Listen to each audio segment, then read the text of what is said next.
Hello, my beautiful warriors of love and light, and welcome to this weekly reading from January 17th to the 26th. So before I do all my readings, I usually like to come on and talk to you about the planetary, astrological positions, and also a little blurb of what's going on in the planet, what I receive from my guides, any messages. Today I've brought my journal out, which I do my automatic writing, and there's a few messages that I want to share with you. Before we get into that, let us begin with our little giveaway. So I thank each and every one of you who always leaves a comment, so you always get rewarded. And this giveaway I'm going to do is I'm going to ask you to ask me one question, and I'm going to do a little recording and send it to you. So I'm going to pick 3 people. See, every week I change. I just go with the flow. So who is the first winner? Okay. Shalom Thompson, my business partner. You get to ask me a question. All right. So let's see who else there is. All right. John G. Leaf. All right. So one more, and let's see where we're going. I'm not looking. Vicky Volikakis. I hope I said that right. So the 3 of you beautiful winners will need to send me a question either by email or by Instagram, or however you direct message on Facebook, and I will get that recording out to you next week. All right, so next week another giveaway probably. Let's see. All right, my beautifuls, so let's get into this reading. We have a full moon in Cancer happening. So today is January 16th, and the sun is conjunct with Pluto. I want to start with this before we get into the full moon. The sun conjunct with Pluto. Sun is our ego, it's who we are. Pluto is that destruction planet, right? Destroyer. And the full moon is opposite the sun, so the full moon in Cancer is opposite Pluto. So Cancer, I'll leave that aside and I'll go into the full moon in Cancer. Full moon in Cancer, the moon rules the planet of Cancer. Moon, as we know, it's emotions, it's the delusion, like nothing is as it seems. It's also our spirituality, our intuition. It's that high priestess kind of feeling. Cancer is all about the home, the family, our relationships, to self. It's about, it's a divinely feminine energy. And then it's opposite Pluto, which is, I should have brought my cards to show you. But it's okay. So Pluto is the Judgment card in the tarot. Cancer is the Chariot card. The moon is the moon. So it's so interesting because this Cancer emotions going against the destroyer. It's like, I want change, and you're like, oh my God, I can't deal with this right now. I'm like all effed up in my head right now. I have no idea if I'm coming or going, right? And it's not your fault because we are in retrograde season. So full on retrograde in January. Venus, now Mercury went in on Friday, and it's going to be there until February 4th, but even longer because the shadow is longer. So we're talking January, February discomfort, like us in a kind of birthing canal, like getting to be reborn again. That's kind of the Cancer, if you think about it, because the Cancer is that mother energy. So that is what it's bringing out. It's like we're trying to get out of this like uncomfortable place that we're in, and everyone's feeling it. I'm 100% sure because I keep getting messages all the time about it, and it's okay, you're not alone in this. It's this very on January 11th was a 111 portal, is our frequencies are upgrading. But all of January, I'm sure you've been feeling it. I don't know if you have, but tons of activations, light activation, frequency upgrades, vibration changes. You find you realize that you're not really you're not a vibrational match to a lot of people in your life, and it's worrisome. You're like, oh my god, what is wrong with me? Or maybe, you know, I'm doing something wrong. Maybe and then you're starting to blame yourself again, and it's no.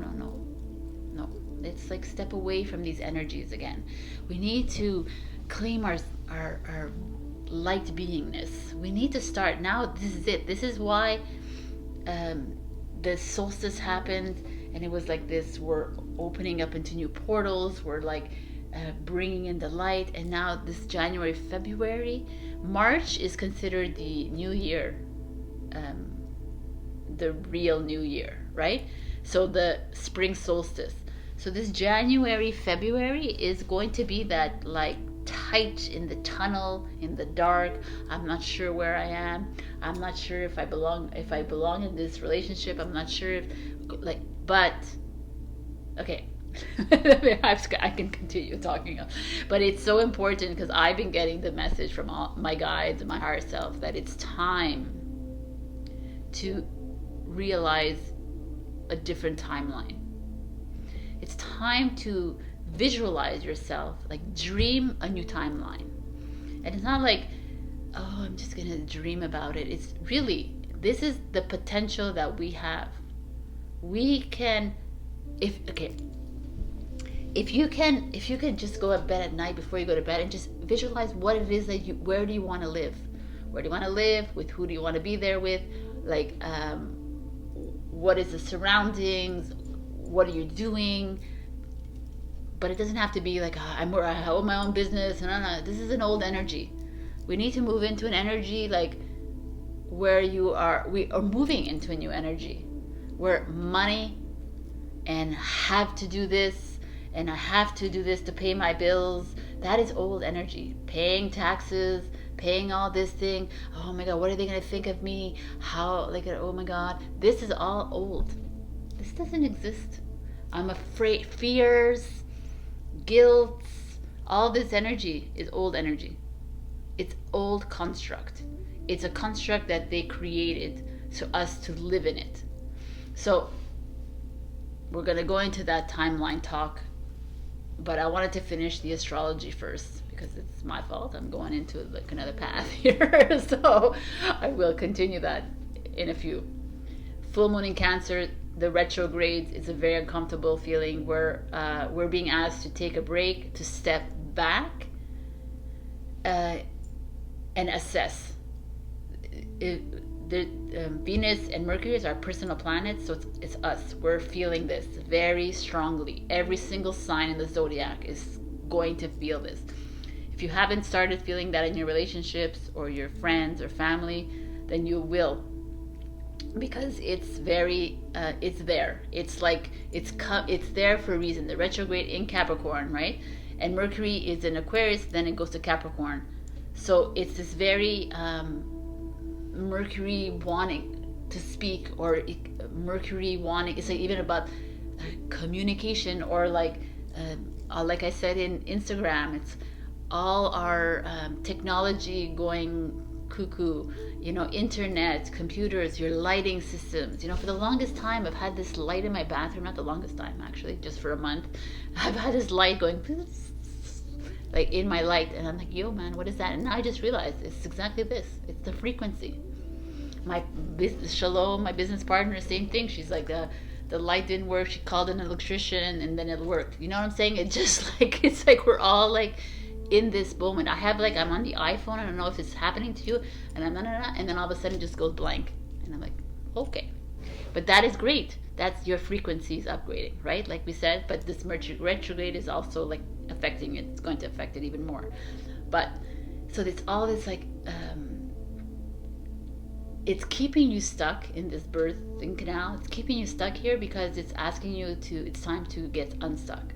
Now if you stay stuck in this by the February, then you are have more chances of remaining in the old timeline, which is why I wanted to talk to you about timelines.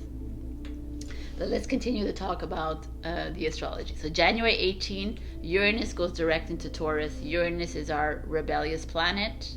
It's our change. It's surprise. It's like sudden changes. And it's going direct into Taurus, which is all about our money, our security, and our value systems. So it's like a sudden change is going to happen with money. I know that this is happening because I know that money is just paper. And money never existed when we came here millions of years ago, thousands of years ago, and it was just brought in to keep us down, to keep us in the fear mode. So we are heading into this interesting time on January 18. January 19 is the lunar nodes moving from Gemini Sagittarius after 18 months into Taurus and Scorpio. Gemini and Sagittarius are mutable signs. Like they flex, they're adaptable, they like change. Taurus and Scorpio are fixed signs on the ground, but they're the culmination energies. They're like the doers. They get the shit done. Like the cardinal sign starts it, boom, boom, boom, and then the fixed sign fixes it, right? Taurus, Scorpio, Leo, Aquarius are fixed signs. So just so you know, Taurus is the north node, going into the north node. So what are we looking forward to? We're looking to a change in financial systems, a change in our wealth, the way we see wealth. Instead of seeing wealth as in money, our wealth is not money. Our wealth is us. We are the wealth of this world. And then once you start to understand that, then you're like, wow, okay. Because that is what's been suppressed for thousands of years. They don't want us to know that we are the power of the planet. It's not a fairy tale that I say this to you all the time, but we are that. We are the only reason that this Mother Earth has ascended. We are the reason why humanity is waking up. So, South Node is going from Sagittarius, where we were looking for our purpose in life, where we were not sure how to. Sagittarius is also higher learning, education, travel. Like a lot of that has been like education systems, as we know, are nil, and so it's just a very interesting. So it's like going away from looking for our purpose to moving into the Scorpio, which is again releasing ourselves from the darkness, because now we understood where we are. Maybe not every single person watching this video, but I assuming, I shouldn't assume, makes sense out of you and me, but I assume that you're watching this and you've seen this already and you understand where I stand on this. It doesn't mean that I don't accept anybody else with different points of view, because I know we have different points of view. People are watching. So you're releasing the dark with Scorpio for the next 18 months. We're releasing our illusion, that death is an illusion. Death is a made-up construct. There's no such thing as death. That is a construct that was created by the darker forces to make us fearful at every turn, right? Because fearful of life. So being fearful of life, what do you do when you're afraid? You take drugs, you take alcohol, you drown out with entertainment, with TV and movies and porn and everything you can think about to numb your life, because you're afraid to move on to the next thing. But death is an illusion, and you're going to find this out in the next few years, or right now if you wish. We are spirit beings, we are light beings in a human vessel that we choose to walk into when we die. When we die, we go back to beyond the veil, but the veil has come down. That is what I'm saying. So any of you that have lost people, you will start to see them more. That is going to be coming up for us, which is amazing. I can't wait for that. So anyways, the interesting thing about Scorpio is that it's the 8th house in astrology, and it rules death, sex, and taxes. So like I said, death is an illusion. Bye-bye. I don't know if I just said that, but anyways, taxes are illegal. Taxes have been illegal since forever. They just were created to keep us down again, because we're not here to be putting money aside for whatever. Like, this is our land. We created this millions of years ago, and now, so it's all this oppressive crap. Sex, this whole transgenderism, transhumanism, like agenda, just an agenda. So regeneration, it's like saying goodbye to the old and moving into a new. So this is like very significant and monumental how we're heading into this next 18 months. I talk a lot about how powerful we are as light beings, and this is how powerful we are. So if you the creation of timelines, right? So we are responsible for this timeline, this 3D timeline, to staying so much. We're not responsible because we've been programmed and mind controlled for thousands of years. But every lifetime we come in, we're trying to get out of that kind of mindset. But we continue with it. So we stay in this brainwashed state, and we continue it. And because we are so powerful beings, our energy creates a ripple effect in all of humanity, in the whole globe. So think about it. So if we continue being programmed and continue following the fake news and continue following all this crapola, then we just continue staying in that kind of timeline. And we're not moving forward. And if we keep complying because it's like, I'm afraid because what are they going to think about me, or because, everyone else is doing it, then we just stay in this timeline. So you become responsible for staying in this timeline. This is the whole shift.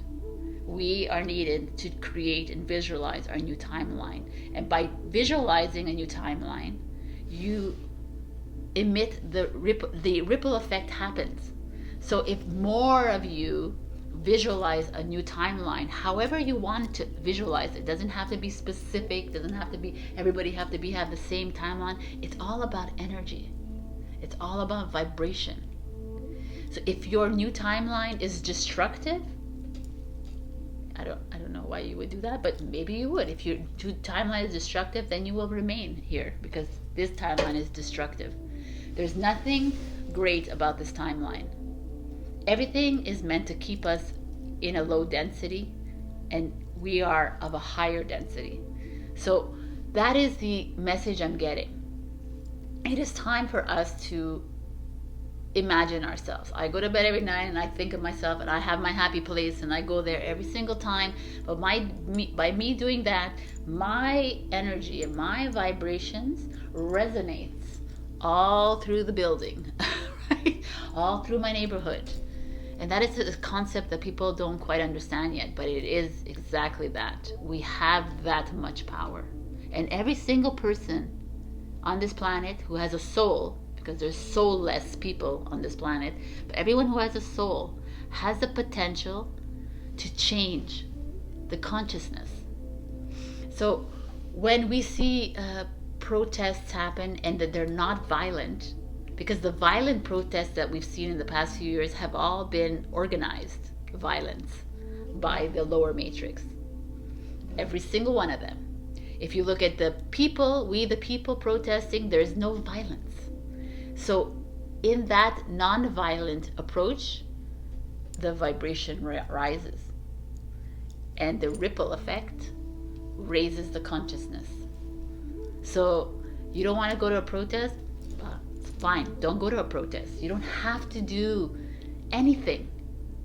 But you do need to change the way you see your new timeline. That is the key in all of this. And that is what they don't want us to. And you need to stop watching the TV. I'm really adamant about it. Please, the television, stop it. But I only watch Amazon Prime and Netflix. Yeah, stop it if you can. Because all of it is programmed.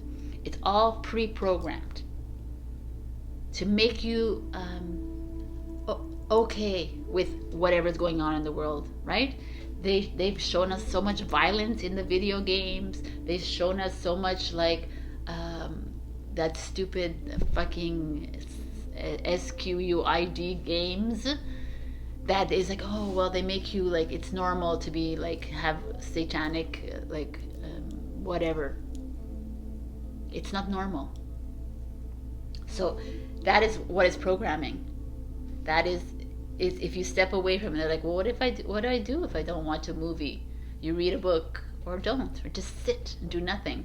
Write, dance, sing, draw, paint, make jewelry.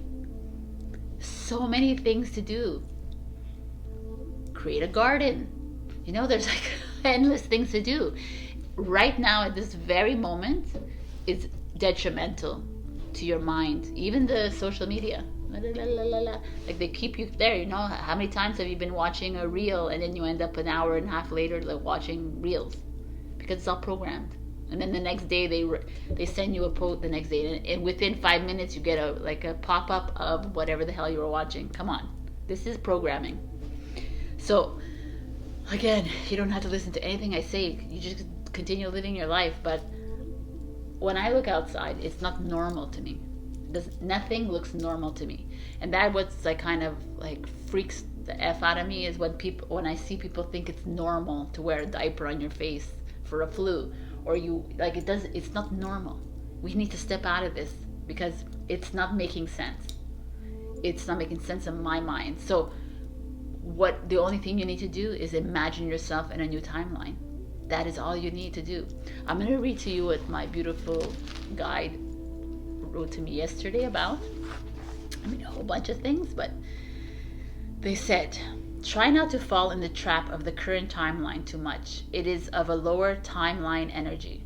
Do not give it too much attention. There will be no need to rise or take back anything, for the consciousness is rising so quickly. So the timeline will push the dark out. You will continue spending time alone. Do not engage with the dark energies. Create your own reality. Include whoever you want in it. I'm changing it up for you.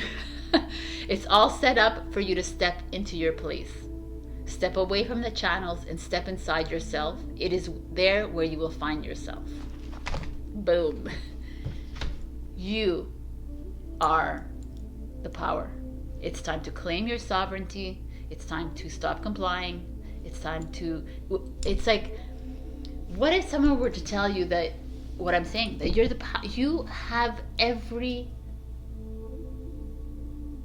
you hold the keys, you hold the codes to this planet. Like you have all of it. You've been suppressing it for thousands of years and waiting for this day to come out with it. And that's why I say that your spiritual gifts and your abilities are going to start coming out. Yesterday I got a little peek of what it is that I do, and I was like, yo, that's crazy, which I will share with you later on when I perfect it.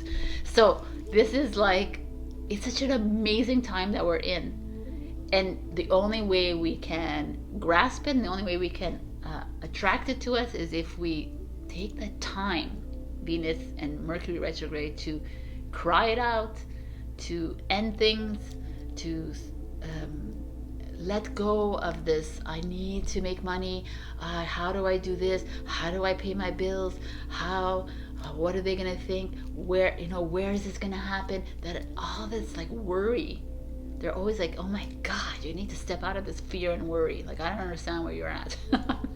And then they even berate me. They're like, you are the power. Like, you're our master. What are you doing? I'm like, I know. Right? So I'm like that too. It's like, not like I am any better. I'm learning here as much as you are. I'm just expressing it because I have a platform now to express this. So I even write that you may get triggered by this, and I'm not apologizing for it, because normally I would, but I'm not anymore, because for me it's so important that this comes out. It's important, and if this actually triggers you, then it means that it's something that you need to pay attention to. We have every single wake person has gone through a major ego death, which has not been pretty at all for the past 2 years, 5 years, 10 years. But in the past 2 years and a half, we've been going through a major ego death, which has like caused physical, mental, emotional, spiritual symptoms within us. We've hit lots of walls, we've done a lot of crying, we've had a lot of feelings come up that were not very pretty and very dark, but we needed to do this. So if you're here and you're resonating with everything I'm saying, then that means you're a first waver or a second waver, and we have to do this. We needed to go through this. We needed to hit ourselves against the wall. We needed to break up with those people. We needed to walk away, because we need to be here for that third waver, who is the one that is more asleep, more programmed. And that's okay. We are all the same. We are all light. There's just different levels of us at this very moment in time. And the third waver has chosen to volunteer himself to be asleep so that we could rise. But like I said, if you even share this message to anybody, you should share them and say, hey, even to the one who's sleeping, say, hey, if you just change your timeline, if you visualize or you create a vision board, then you don't even explain it. Just pass it by that person, because it's kind of good and you could make a lot of money, you could do that, but it's really not about that. It's all about the change, the shift of the timeline. We are rising the timeline. We're rising the consciousness, whether you know it or not. You're doing that, and you should be proud of yourself. Pat yourself on the back that you're not playing in this clown game. You're not playing in this world of weirdness. Step away from the weirdness.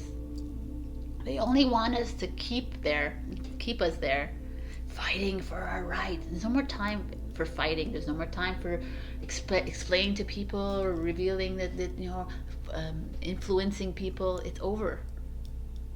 We're in this movement right now. So if you need to release yourself from a relationship or that's not working, or friendship, familyship, job, whatever it is, somewhere you're living that's not a full energy for you, whatever it is, it's now. It is now. And no pressure, but before March, this is very imperative, because then you get stuck in that old timeline. And it's just, like I said, it's not a physical state that you're in. It's just that as the consciousness rises and the vibration rises, you want to be there, right? Because then if you get stuck in the old vibration, then the old vibration just keeps you down. All right. I love you, and I thank you very much for listening to me. If this resonates, please leave a comment. Leave a comment, because you never know if I'm going to give a giveaway as well. And it's really important to rise. It's imperative right now. We need to rise out of this darkness, out of this bleakness. We do not belong there. That is not even our world. We are light beings. We are all about love, compassion, freedom, peace, not about violence, fear, worry, guilt, all this blame, shame, that belongs somewhere else. That is not what we're bringing to us in this higher timeline. It does not belong there. It will not ever be there. Trust the plan. Trust in yourself. I love you, and I will see you in your readings. And that's it, my beautiful full moon in Cancer. Let out your emotions. Scream, cry, whatever it is you need. Punch a pillow if you need to do it, do it. No more holding on to shit anymore. You are a powerful, sovereign being of light. Remember that. Put it somewhere, an affirmation, and say that every single day. Call in your guides, your higher self. They're all there waiting for you. They are here to guide you. If you need help, I will help you with that. You just reach out, leave me a message. I'll give you tips and tricks that I've done. But I love you so much, I feel your energy every time I talk. And I feel your eyes rolling as well sometimes. It doesn't matter. It's all good. I'm not here for people to love me and like me anymore. I'm here to share this message. I love you, and I'll see you in your readings.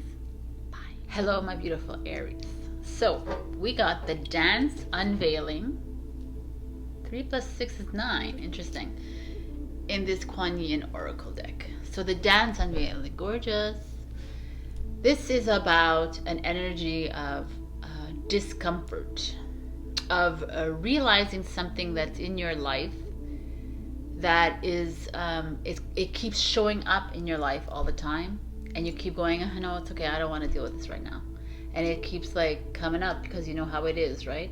It's going to keep coming into your life again until you resolve it. And this is like the unveiling of the truth.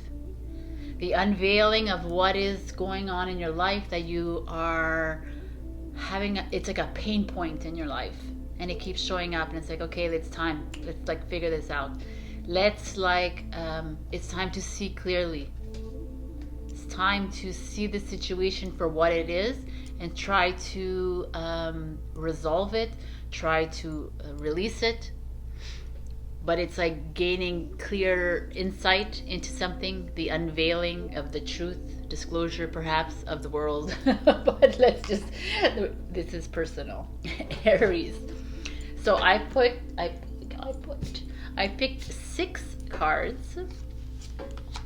I got the 6 of Pentacles, which is a card of giving and receiving. But this card is interesting. He's like overlording over a village kind of thing. So it could also feel like you and your response with money. Perhaps you've sold a house, you're thinking of buying a home. You're worried perhaps about it.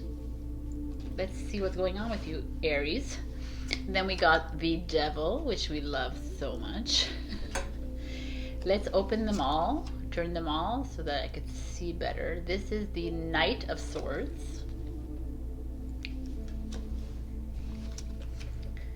the King of Swords showing up here, the Knight of Pentacles in reverse, interesting, and the King of Wands. Okay, you got a lot of like court cards. You got 4 court cards.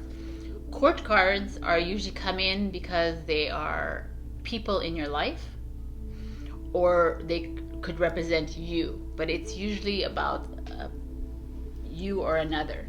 And the Devil is a huge lesson that you need to learn, so it's like very interesting here. So the 6 of Pentacles, let's just look at that as a past energy.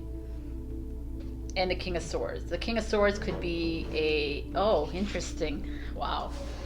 The King of Swords could be an Aquarius that's in your life. The 6 of Pentacles, a Taurus. This is a card, a judge, a lawyer, a notary, real estate, a policeman.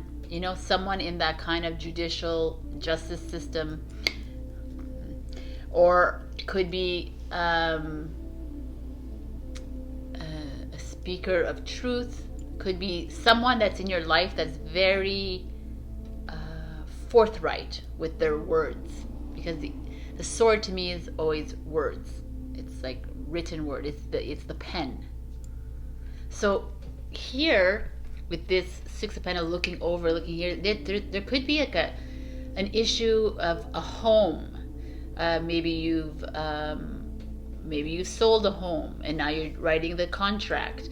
Maybe you're looking to buy something and this real estate person's going to find it for you.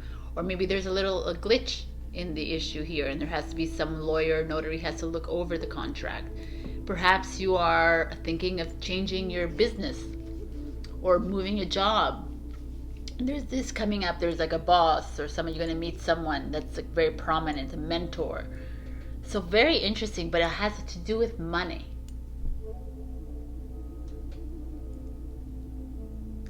And I'm going to, okay, so that is what I'm saying. Because in the present, we have the Devil, and the Knight of Pentacles in reverse.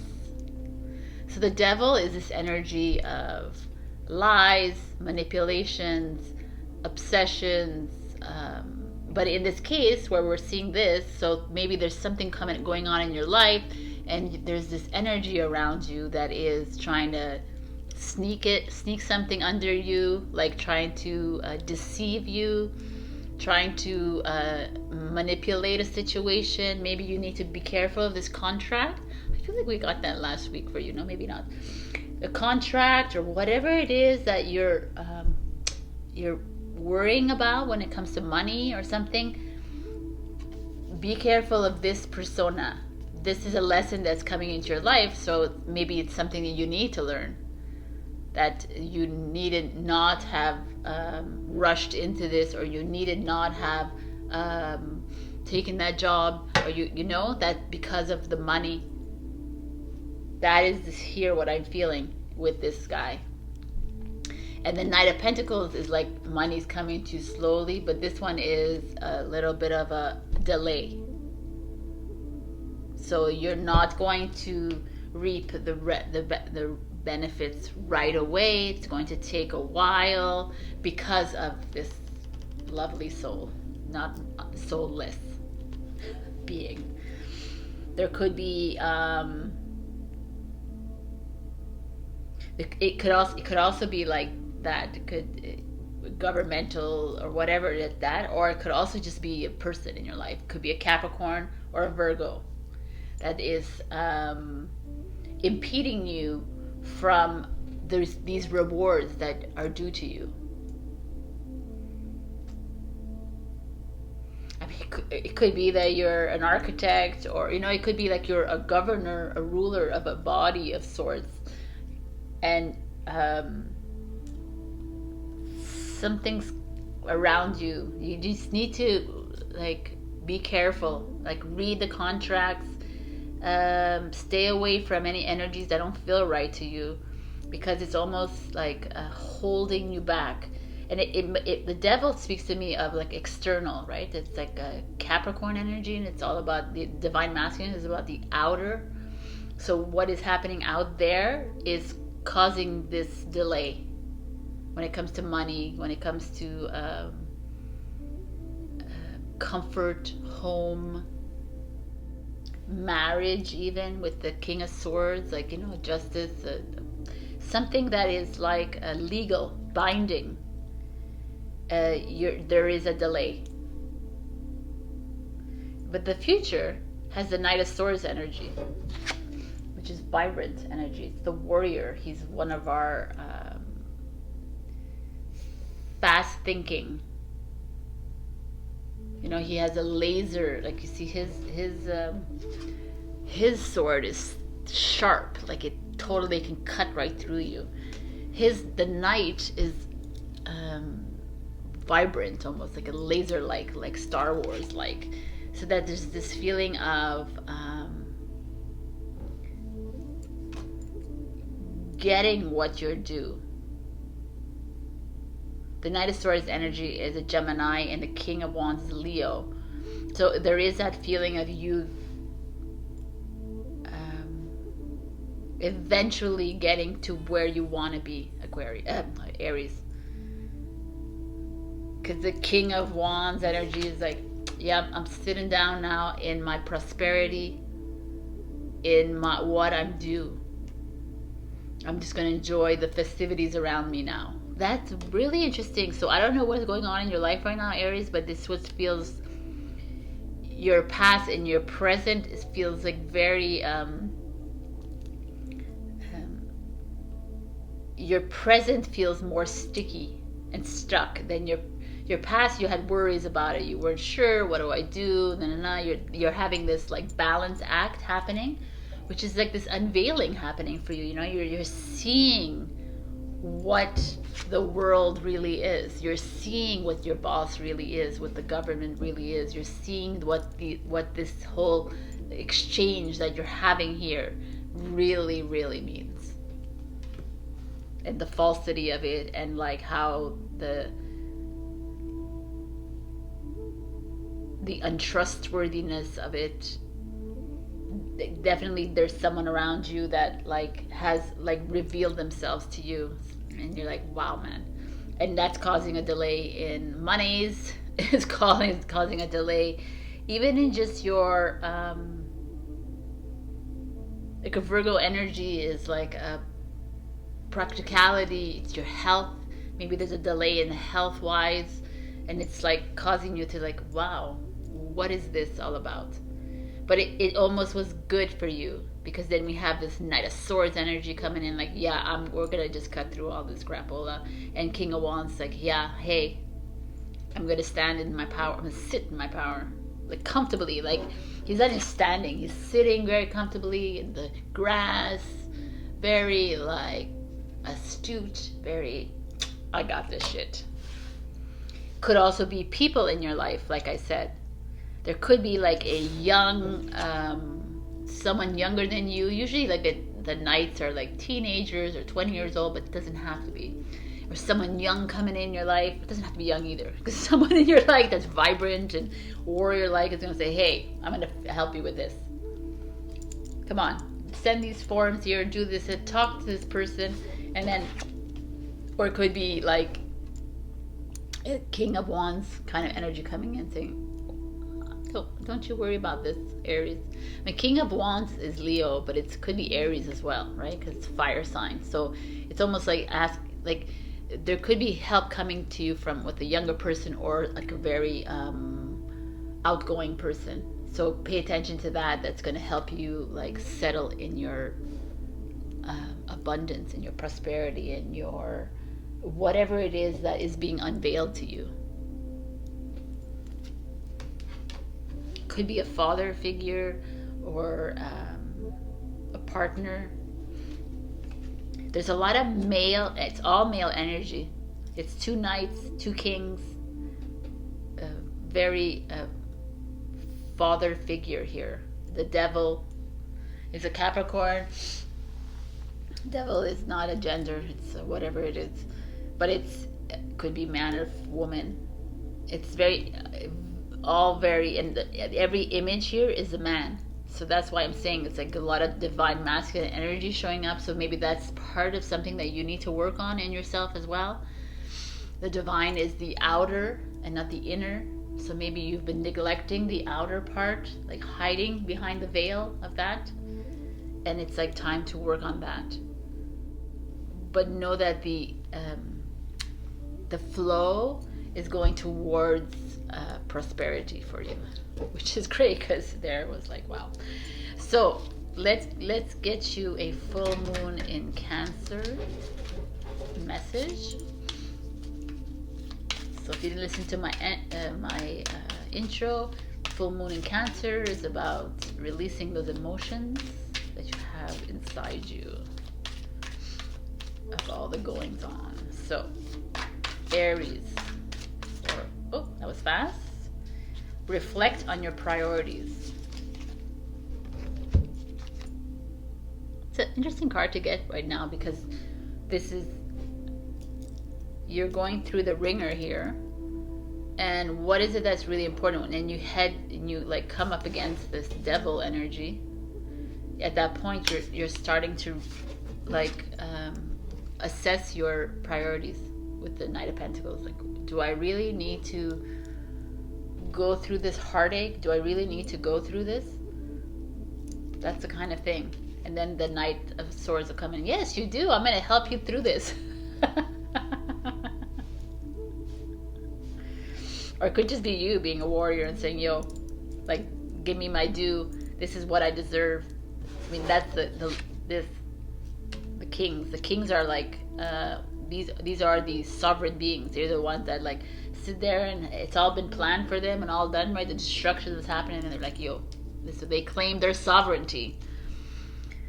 So interesting. Reflect on your priorities this week, my beautiful Aries. I'm gonna do a little last thing for you guys. These are yes and no, but not only yes and no, they have like compromise and like, you know, and other messages. So ask yourself a question that's open-ended. It doesn't have to necessarily be yes and no. And let's see what the angels have for you, Aries. If you haven't thought of your question yet, pause and come back because we're getting the answer. We have recovery. So recovery is whatever is happening in your life is asking you, you need to rest. So whatever it is, you asked if it was a job, if am I going to move, it doesn't matter. You need to just go and rest and take it easy this week.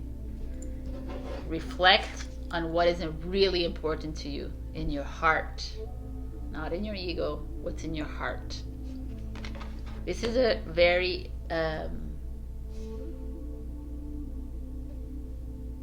masculine reading. I was kidding. It's very like heavy duty when it comes to that. This is all about action when it's divine masculine. It's like maybe some of you haven't been proactive, or maybe too active, and this feeling of like don't get influenced by the man, the wrong man.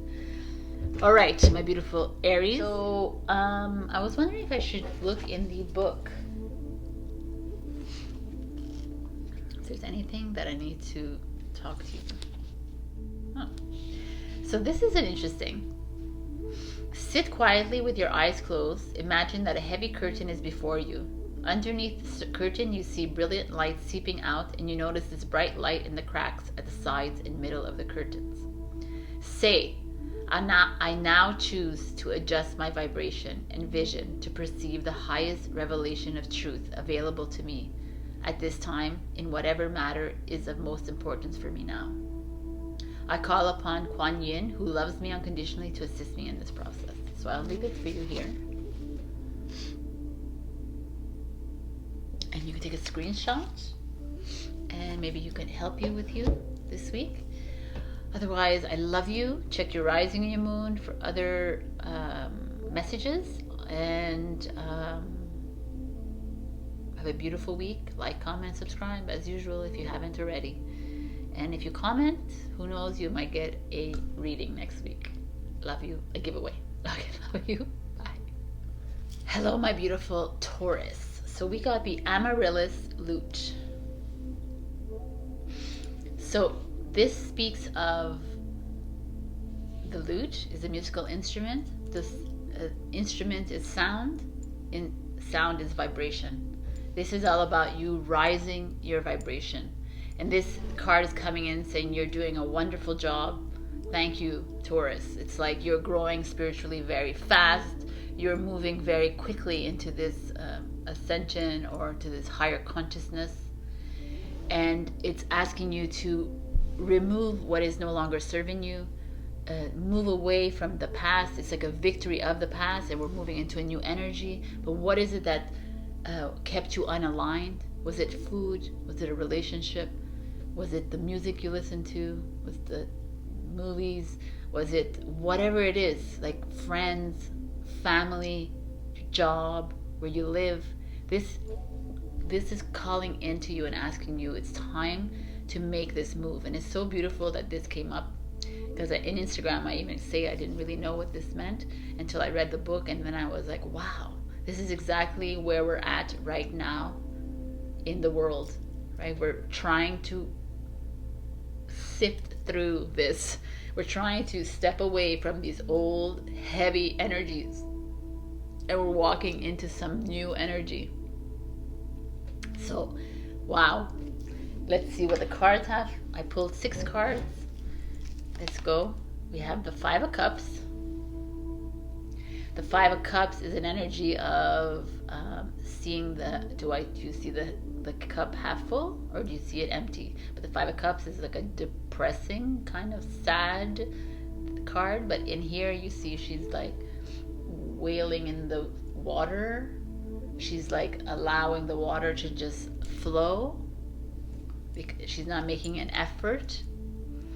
Interesting. Let's see what's going on for all of you here. So we have the 8 of Earth, which is a Virgo energy. The 5 of Cups is Scorpio. 8 of Earth. 8 of fire. Okay, 8H. Leo. So far, all fixed signs. Which is, oh no, 8 is not. She's mutable. Star card number 17. If that means anything to you, because I've been seeing 17 for the past maybe since November. I kid you not. 5 of fire. We got a 5, 5, 8, 8. Wow, man. Fire is oh, Leo. 8 of fire is Sagittarius. My bad. Ace of earth. Okay. This is amazing here. So we have 2 8s, 2 5s. 2 8s is 8s are about power, ego, confidence, solar plexus. 5s are about extreme changes, competition, inflexibility, right? It's this like unsure of how to move into the next step, which was interesting because that was 2021. 2 plus 2 plus 1 is 5. So and not for anything, but we have 1 plus 7 is 8. So we got 3 8s here. So very significant. If 8 is something important to you, or 5, if you're going to see that, then pay attention to that. We have the 5 of cups, like I said, is this energy of not feeling. This is the past energy. So this is an energy like you have gone through like the hell. You've gone through it, and you might still be going through it, but look, the sun is shining, or the stars are shining. The star is here to say, we got you. You're not feeling great. You're still feeling down in the dumps. You're not sure of where you're going. You're just like, you almost feel like you're just gliding by in life, and it's like the star is like, who are you? You're a star, and it's time to shine your light. That is that feeling I'm getting from this. And it's so interesting because here she's holding like a vase, like a cup, right? She's holding her emotions. She's holding them tightly against her. Usually the star card, she's pouring them out, but this one she's holding them close to her. So it's almost like you're protecting yourself, Taurus, from making that next move, which is moving away from that old energy. And this is you in this old energy, and you're like, nah, like I don't know how, I don't know what to do. I don't know how to make the next step. And then the star, which is Aquarius, shows up, and it's like, you just need to shine. You just need to be who you really are. It's kind of powerful right there. And then the 8 of Earth shows up, and it's like a work, job, career, studies, music, right? Blossoming, rooting yourself down on the ground, and growing spiritually, growing financially, growing in a relationship, growing into something that you aspire to. But then the 5 of Fire shows up underneath. The 5 of Fire, the 5 of Wands. This is usually a card of competition, of struggle, personal struggle. But here, in this card, she's just sitting with her wings on her back, and she's choosing not to engage. Isn't it beautiful? Like there's, like here we see all these flowers, blossoms, and here there's the flowers blossoming as well, or already blossomed. And but normally she would be engaging, and she's not engaging in these cards. So it's almost like you're being asked to continue doing what it is that you love to do, whatever it is that brings your love, when if it makes your heart expand, if it brings melody into your life, right? It brings song. The new energy is all about sound, sound and movement and color. So this coming up here is showing to me that you are, the only way to move into this new energy is your vibration, is by rising your vibration, and whatever makes you feel grounded and whatever sings in your heart. And instead of like struggling with a person or a situation in your life, or instead of like fighting your way, it's like take that time now with full moon in Cancer to just assess what is going on around you. You're here now.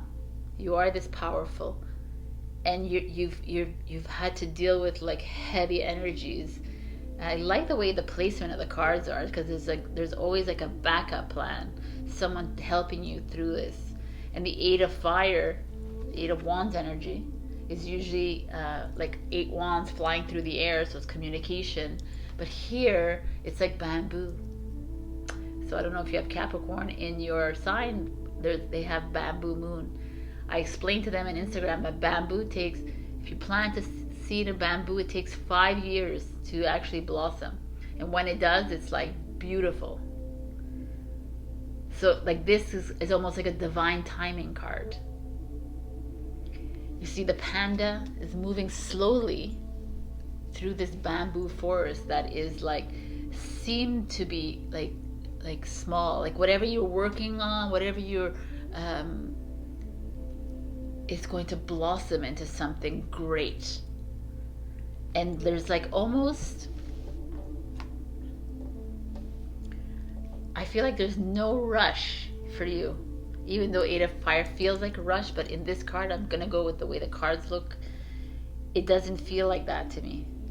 It feels like you are you're going through a very challenging time of your life, where you're having to let go, like ego death, which is the Scorpio of this card, is like transformation, changing, getting rid of all these old constructs in your head. And the star is the Aquarius, is entering into this age of Aquarius, is moving into something completely different for you, Taurus, right? Seeing things differently, not harping on what was and how things worked before, because we're not there anymore.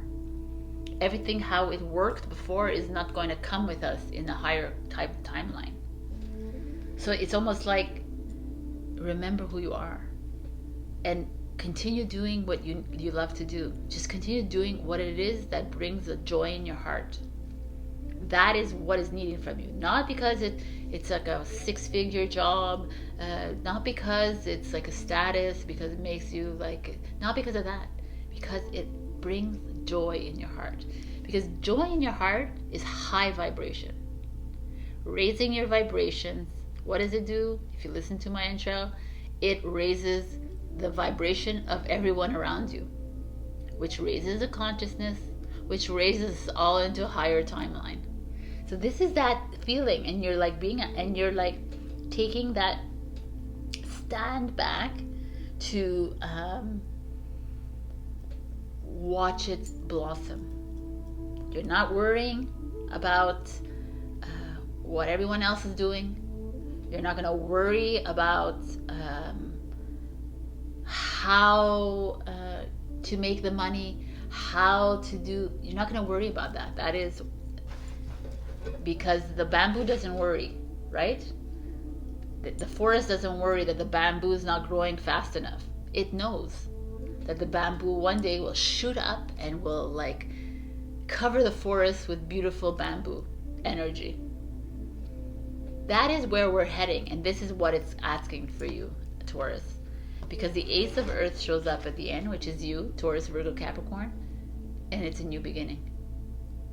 It's like a new start, a new journey for you. When it comes to money, prosperity, home, family, groundedness, earth, that's who you are. How do you want to live in a new earth? how do you want to do that? Do you want to do it with always worrying, guilt, da la la la? I could say the same things over. Fear, stress. No. We want to be this deer or buck, and we want to sit on top of the mountain, and we want to be like, yeah, okay, I'm rooted, I'm grounded. Whenever something's supposed to happen, this is divine timing to me. It's going to happen, and trust in that. That is what we're asking here, I think. It's to trust in that. Just sit in your glory, in your divine, in your oneness, and allow things to happen. And even if you had to go through that shit, you had to go through like the really heavy energies, you're being guided throughout with the star here. Wow, what a beautiful energy. Let me see, 331. Wow, I need to wear my glasses. 31 or 34, let's see. No, 34. Definitely glasses for me. So I'm going to read to you the healing prayer. So find a private space in nature or in your home where you can walk around in a spiral, starting at the center and moving outwards. If you cannot do this exercise physically, you can imagine it in your mind's eye. Start in the center and say, I now choose to release that which no longer serves my vibration, that which has held me back in fear or poverty consciousness, in illness or depletion or codependency. I release it and I set myself free to be more of me in love, peace, and power. So be it. Phew, that's a really good one, actually. That is it's here and up here. So take a screenshot and say that prayer. I love it. It's all about the vibration. I love that it came for us because it definitely is about the vibration. So Taurus, please. What do they need to know for this full moon in Cancer? What do they need to release?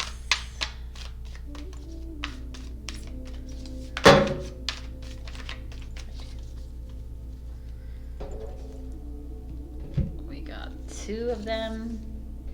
Lighten up. Forgive. Wow. One is a full moon in Pisces and the other one is a last quarter moon in Leo. So forgive and lighten up. For me, forgive yourself for going through this. Forgive all those energies that are not aligned with you. Forgive them and let them go. And lighten up feels good to me because what is Taurus? They love to like take on the burden. They love to take on everyone else's issues. It's like find that Aquarius energy within you and lighten up. Leo is the opposite of Aquarius on the sign. So Leo and Aquarius showing up, it's kind of beautiful right here. It's like it's time to do what it is that you want to do. It's time to live the life that you want to live for yourself, not for anyone else, but you. It all feels good in these cards that you're stepping into your own. Forgive yourself for whatever it is, the decisions that you are making. I'm doing one last angel answers. So ask a question that's open-ended because you might not get a yes or no. For Taurus, please. Or you might. You got a yes. So, I hope that is helpful for you. And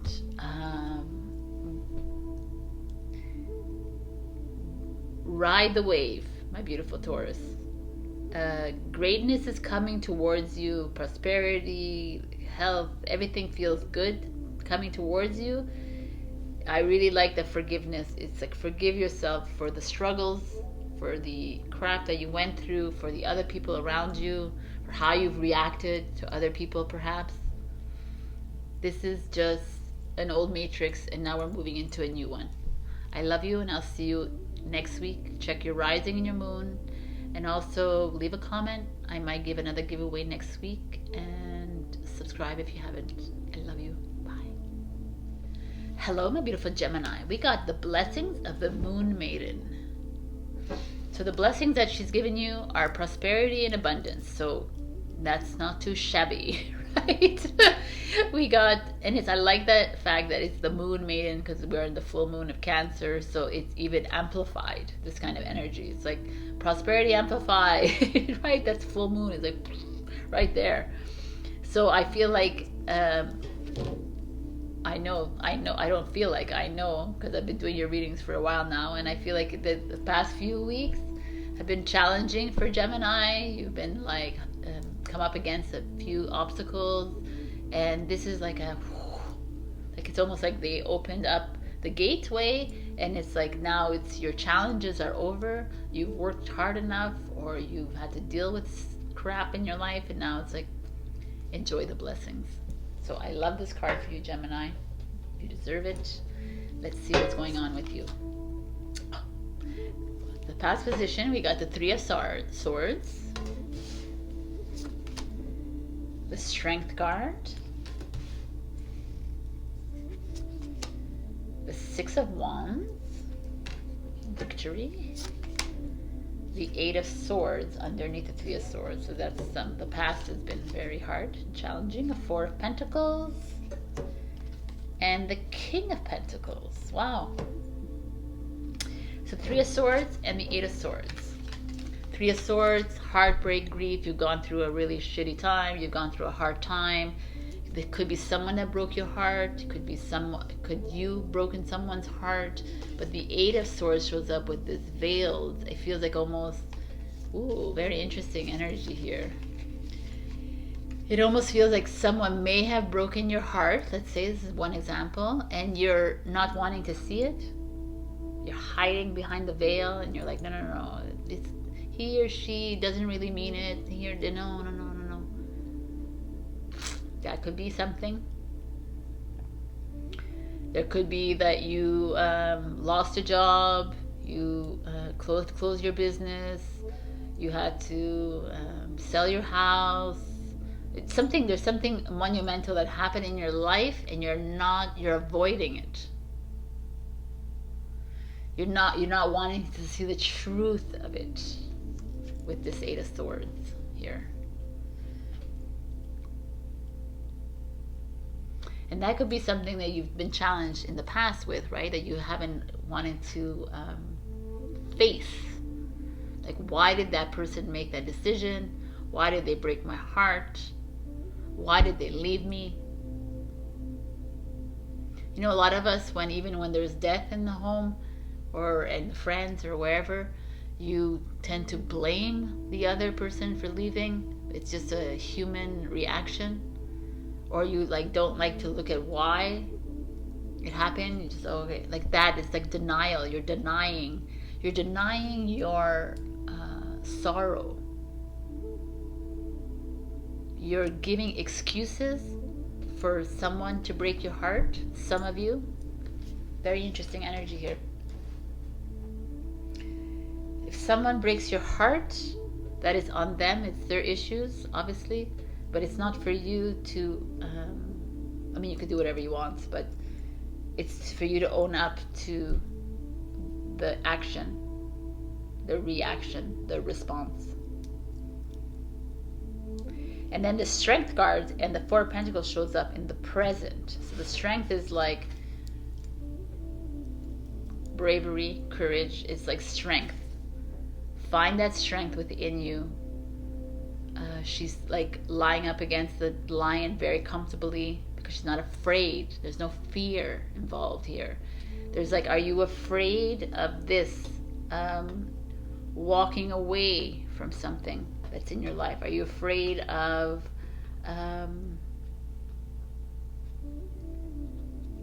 releasing this energy that's like that's around you? I feel like there could be like your heart has been broken because maybe you've been bullied, maybe your friends, family, someone's trying to control your heart, trying to control your energy, and you're not seeing it. That's the feeling I'm getting here. Could be not even in your family, could be at your job, like someone is like being malicious around you, and you're not seeing it for what it is. And the Strength card is like, it's time to drop those fears, time to drop this, you have to be strong within yourself and realize that this person or whatever situation is not right for you. Two swords coming up here, very angsty and like grief-stricken. Feels to me that you're holding on to something that is not good for you, Gemini. Person, a situation, a job, a home life, something. And you're just staying there because of. And they're asking you to get that like bravery inside you, build it up inside you, and move on. Because the Four of Pentacles is an energy of foundation. Create that foundation within yourself again. First, you start with the inside of you, and then you start the foundation of a house, a new job, but it's like go within you. I feel like you're a bit lacking there right now, but because the rest looks fucking awesome. Like this is your worry. This is worry of money. This is like, could be materialism and greedy. You're worried about money. You're worried about maybe even though this person broke my heart, even though they like canned me or whatever, I'm worried about money. And it's like, no. Listen to my intro. Money is not gonna come with us into the new energy. If I just look at this card, it's like she's like has like stars all over her, and it's like, remember the star that you are. Remember the light that's shining within you. It's not important all this like jewels and accolades and houses and cars. Not important in the long run. It's more important you finding that strength within inside yourself to be able to move away from this energy. This energy is keeping you down a bit. And there's prosperity coming for you, which is here. So it almost feels like it's so interesting because I think Aries got the same kind of energy here. Like the past and the present was like, it's needing to, the present is helping you through this, whatever has happened that stopped you, that has like held you back from moving forward. And you're needing to find that strength inside you to move on away from that, because it's not helping you. Your future is like victory. Your future is interesting. The Six of Wands, and it's a Leo card, and Leo shows up here. Strength as well. Three of Swords is Libra, and the Eight of Swords is Gemini. You. The Strength is Leo, and the Four of Pentacles is Capricorn, and we have a Taurus and Leo. So it's all over the map, but when I see the really significance is this. The Taurus could be significant, or it could be a man in your life, or a husband, or a partner, or a father figure. So Six of Wands showing up as a dualistic, which is very interesting. Usually the Six of Wands, he's on a horse, and there's people following him, he's a leader. And here there's this dual happening. It's like a two card almost. Very interesting. It's like there's two sides of the coin. There's two sides of these wands. I'm going to take this a little with the imagery because there's three wands on each side. So it's almost like you're in a couple maybe, or you're in a business partnership, and you're having to like, you're going to be successful or whatever. It doesn't have to be a partnership. It could just be between you and yourself, right? Your ego and your higher self kind of thing. Both are victorious, But pay attention to this victory. Pay attention to this victory, that it's not coming from ego only, that it's coming from your heart as well. The 6 is about choice. Oh, okay, that makes sense then. So 6 is choice. 2 is choice as well, but 6 as well is a lover in the lovers in the Gemini. His choice as well. So there is this feeling of you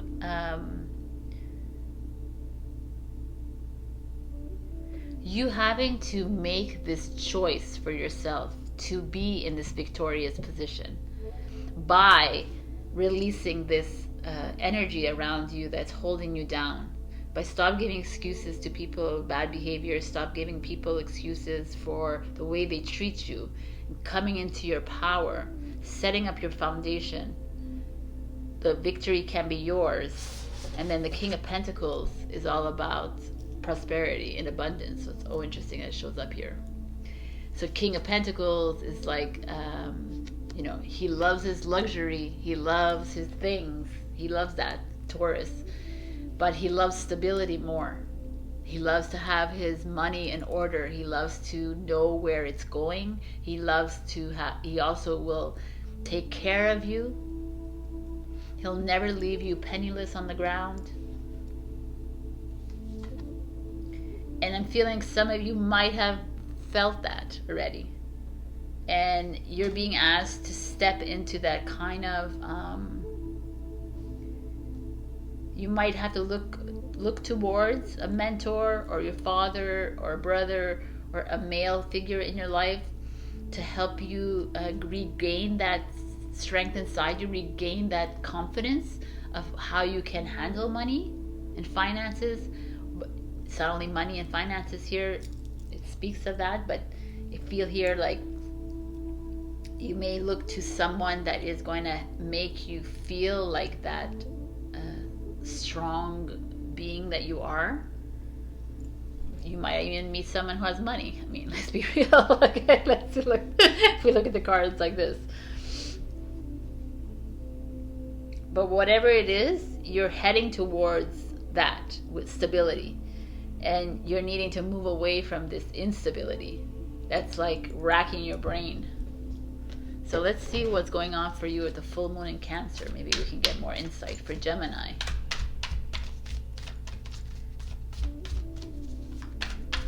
It's like incense is in my face.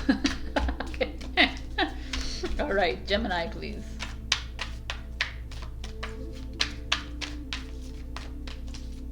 For the full moon in Cancer. See the bigger picture.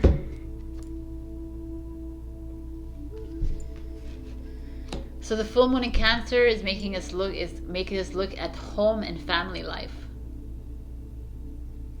And so that could be something here for you guys. It could also be relationships.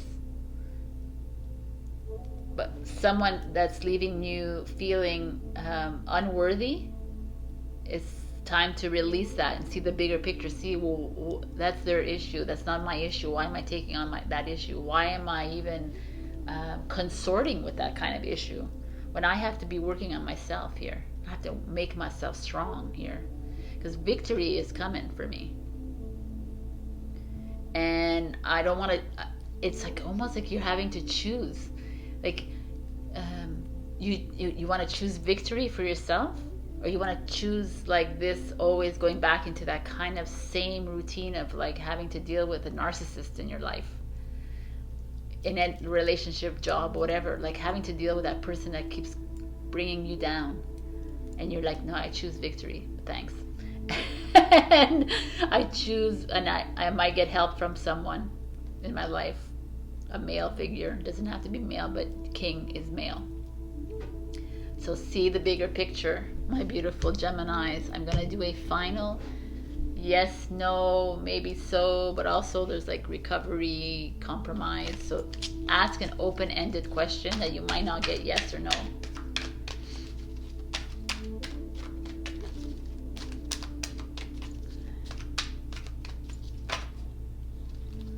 Wow, man. I'm going to read them all three. Three answers. So if you haven't picked a question, pause and come back, because this is amazing. So whatever it is, I don't know what it is. It's you're ready, trust, no need to worry. So boom, Gemini. We end with that. It's freaking awesome O's. That's awesome, man. I'm also going to end with this. It's like a full of stuff today. Number 2, I'm going to give you the prayer that there is here, the blessing.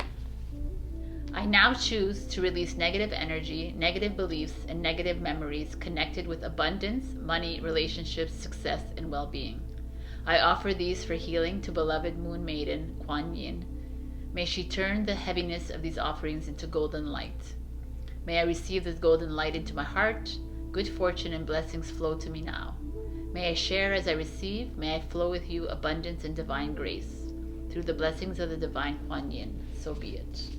I'm going to give it to you here. You can screenshot it. And then you can say it whenever you want. All right. So choose success, choose abundance, choose prosperity, choose you. That's what I'm seeing here, Gemini. See the bigger picture. I love you. I will see you next week. Check your rising and your moon for other messages. Also, like, comment, and subscribe if you haven't, and comment, because you never know when Sabrina gives a giveaway for a free reading at the end next week. Oh my God, I can't speak. I love you. Bye. Hello, my beautiful Cancer. Happy full moon in Cancer. We have the Threshold. Just a gorgeous card. The Threshold is like you're at the threshold.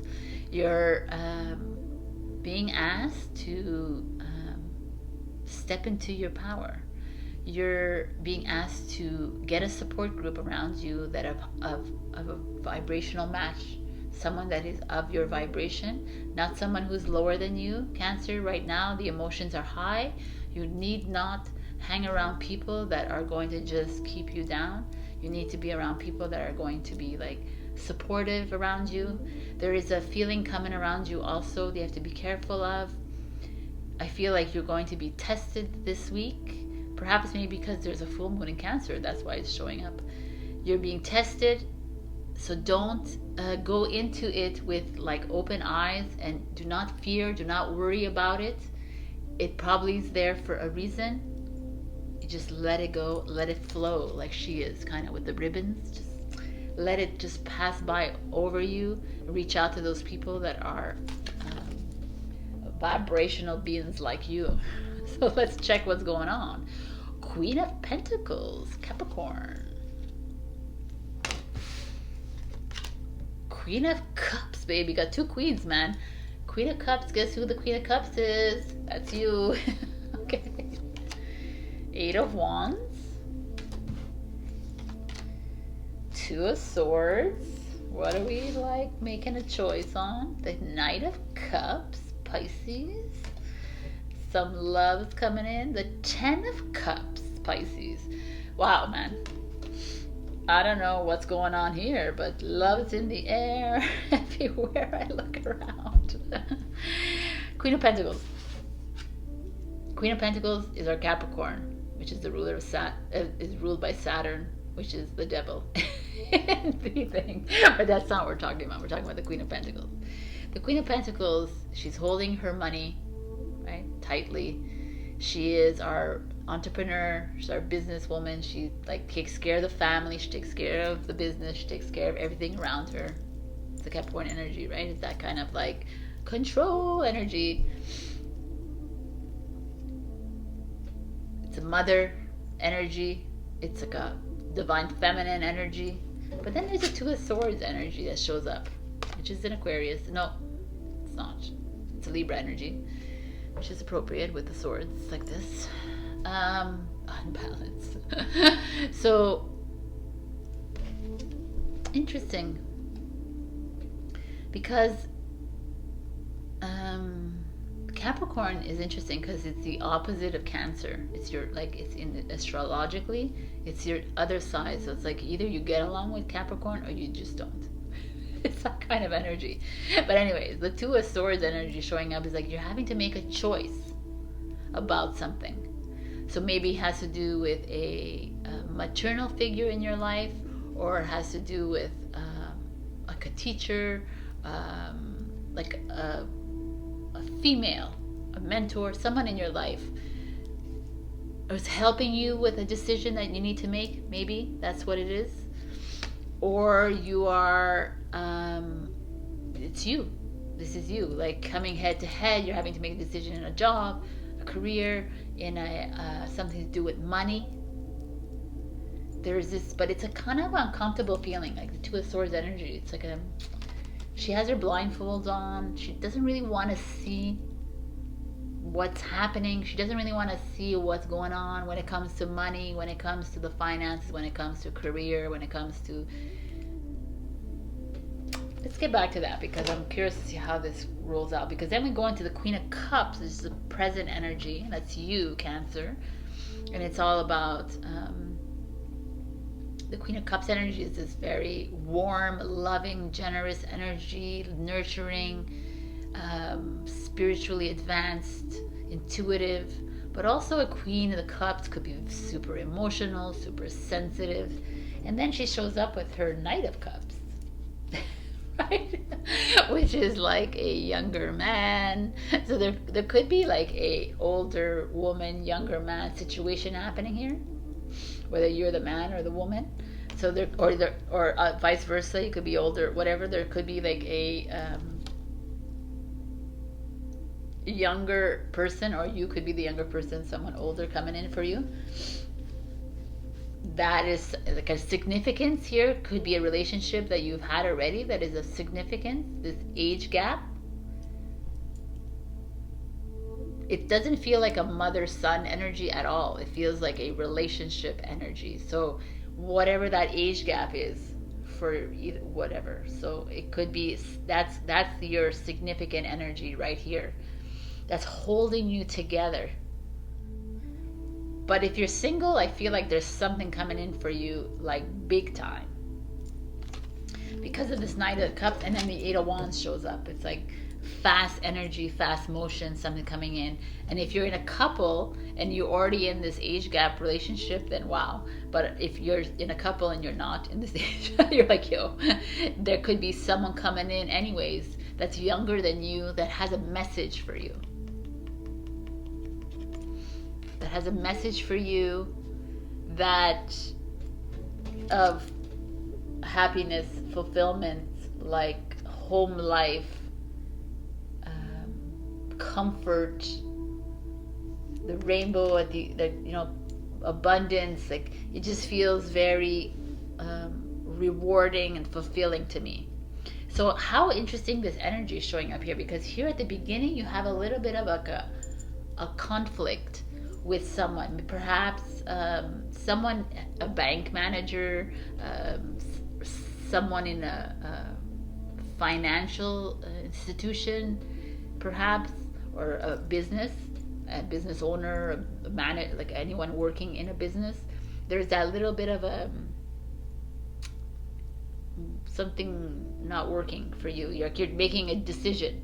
You need to make a choice whether you're going to stay there or you're going to leave, or whether you're going to deal with this person, or you're going to like stand up, or you're going to let them roll over you, kind of thing. That is that feeling here. You need to find justice. Like Libra is like, is it justified the way that she's treating you or he's treating you? And then you go into the Queen of Cups energy, which is you, which is like, okay, I deserve more than that. I need to I am all about love, Cancer, all about my emotions, and I need to be loved and supported. That's what it is. You need to be in a supportive environment. That's where that is, right? That find a support group around you. And perhaps you're going to find it with someone younger than you, or someone older than you, like if we move it around, or someone new coming in with a support system, holding that cup of love towards you, and it's coming in fast. It's coming in really fast. That I could say that. And Eight of Wands is Sagittarius energy. I don't know, I think I said Leo, but it's Sagittarius. And the Ten of Cups is Pisces, I said that. So that's that energy, and it's like a flowing energy for you. So keep your eyes open. Something's coming in for you.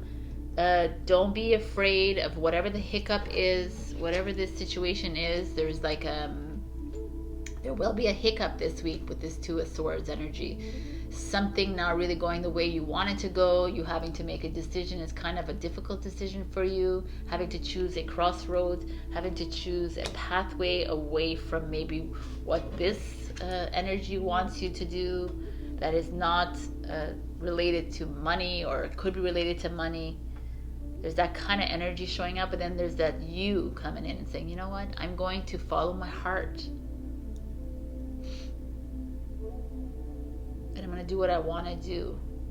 And whatever that choice you make, it's coming in fast, and it's like freaking beautiful for you at the end of it. Wow, man. So let's get you a full moon in Cancer message. What does Cancer need to know in this full moon?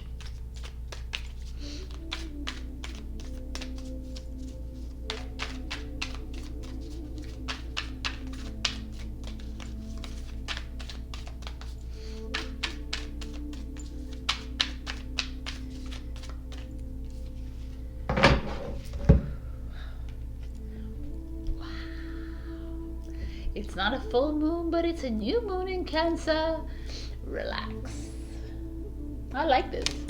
Just freaking relax, Cancer. I like it because even though there's this weird strange energy that it might happen at the beginning of the week, there's something like flowing and fluid happening for you. So relax, rest, especially since it's in your sign. You're going to be the most affected by this full moon, and the full moon is all about emotions if you didn't listen to my intro. So heavy emotions for Cancer, relax. So I brought my angel answers as well. So ask a question. You might get a word, or you might get a yes or no or whatever. So ask it open-ended, that doesn't require just yes or no. Or if you do, then figure it out. Whatever comes your way. So what is going on for my beautiful Cancer?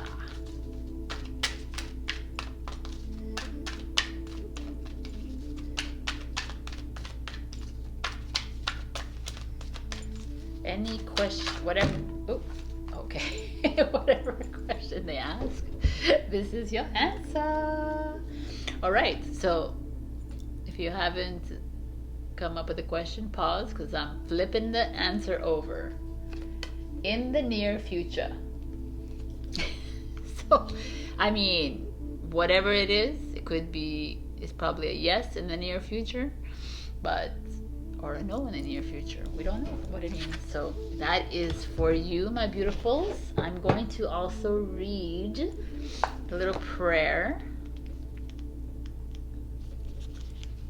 for you. Okay. Sit quietly and focus your breath in your heart. Say, I call upon my higher spiritual guides that love me unconditionally. I call upon Kuan Yin, who loves me unconditionally. Be with me now, beloveds. I thank you now for your protection, love, peace, and fun. Namaste. Nice. Call upon Kuan Yin because she's my ascended master guide. She's amazing. All right, my beautifuls. What do I want to say? If this didn't resonate, check your rising and your moon.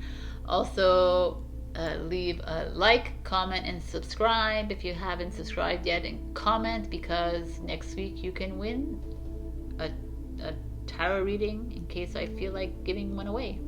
I love you, and I'll see you next week, Cancer, and happy full moon. Bye. Hello, my beautiful Leo. We got 8 immortals at number 9. Interesting. So 8 immortals, if you didn't listen to my Instagram, is our 8 immortals or beings living human beings that are here to guide you in prosperity and longevity. And they're part of a Chinese folkloric tradition. They call out to them, and they help them through this. So it's like us calling onto our guides and angels, the same idea. There are 7 men and 1 woman. So let's see what's going on with you, my beautifuls. We got the 7 of Wands, which is Leo. So the 3 of Cups, which is Cancer. Oh, you got 5. What's going on here? 1 Ace of Pentacles. Nice. 9 of Swords in reverse. We like to see him in reverse. And what is this? Temperance.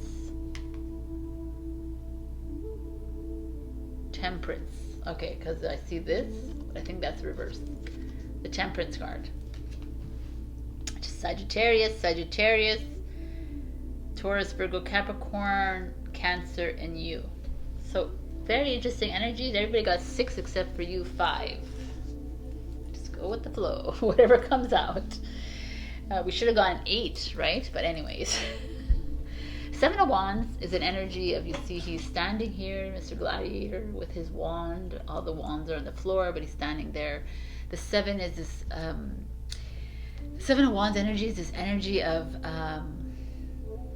having just won the war, kind of energy, but still not 100% sure that you've won. That you still don't believe 100% that you've won. You feel like maybe there's an enemy lurking somewhere in the background. So this feels to me the same with you. Like you feel perhaps something has gone really well in your life, maybe over the past few weeks, not last week, or maybe coming this week, and you're still going to be like, I'm not sure. But the 3 of Cups shows up and it's like, well, why not, Leo? You need to celebrate this. You need to honor this. You need to honor this victory. You need to go out, have a drink if you want, or whatever it is that you need to celebrate this, because whatever you have accomplished, I mean, this is amazing. We got the Ace of Pentacles here. This is prosperity. Whatever you've accomplished, whatever you've done, know that it's coming back to you in tenfold kind of thing, right? It's like this is like a new beginning when it comes to money, a new venture, new financial security, something happening in your home, like something like around your home and finances that is going to veer onto a new path that is opportunity, laced with like optimistic. There's like a feeling of yes, you are heading to something. But then we have the 9 of Swords at the bottom, which is in reverse, which is cool because that means that you are releasing something. You've been holding on to some really negative energies. You are not believing in yourself. Maybe that's why the 7 of Wands isn't really, is not 100% having faith in his like next step. And the 9 of Swords is like, well, yeah. Why are you stop paying attention? Stop putting your energies on that negative energy. Stop putting it on that person that's not responding well.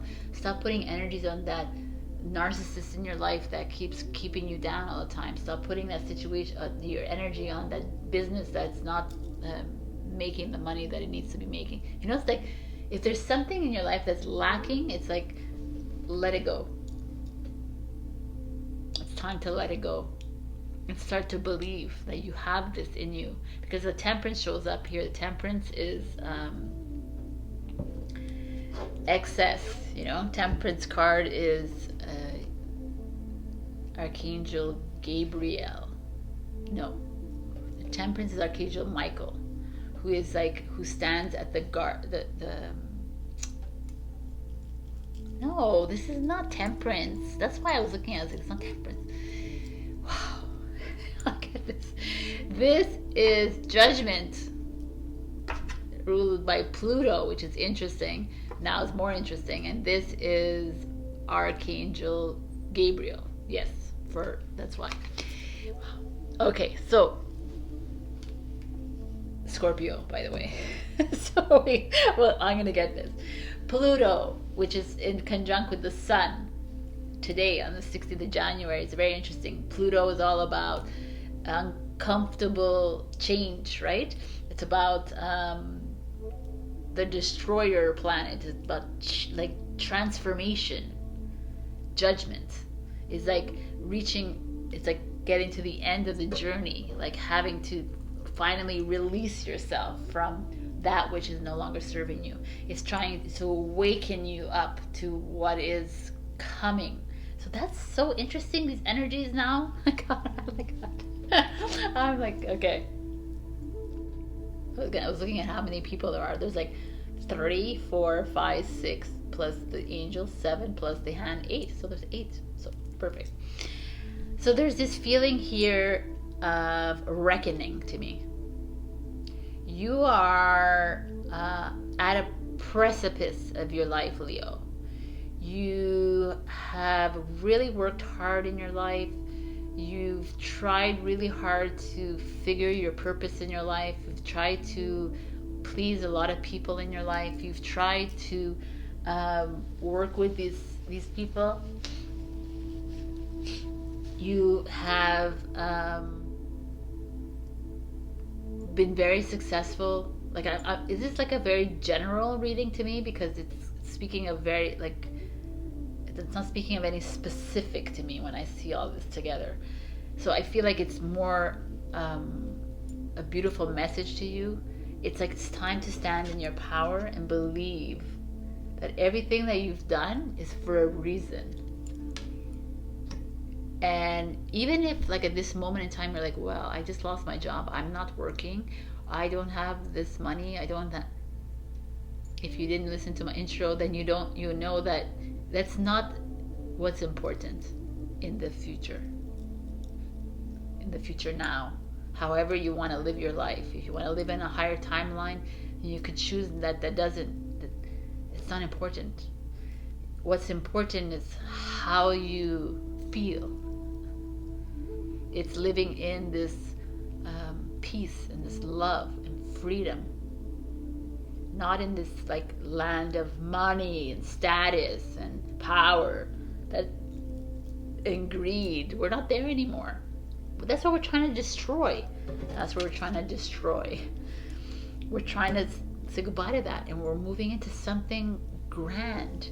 And this is like, can you stand and wherever you are, in whatever situation you are right now, look at it for what it is and look at it bigger than it is.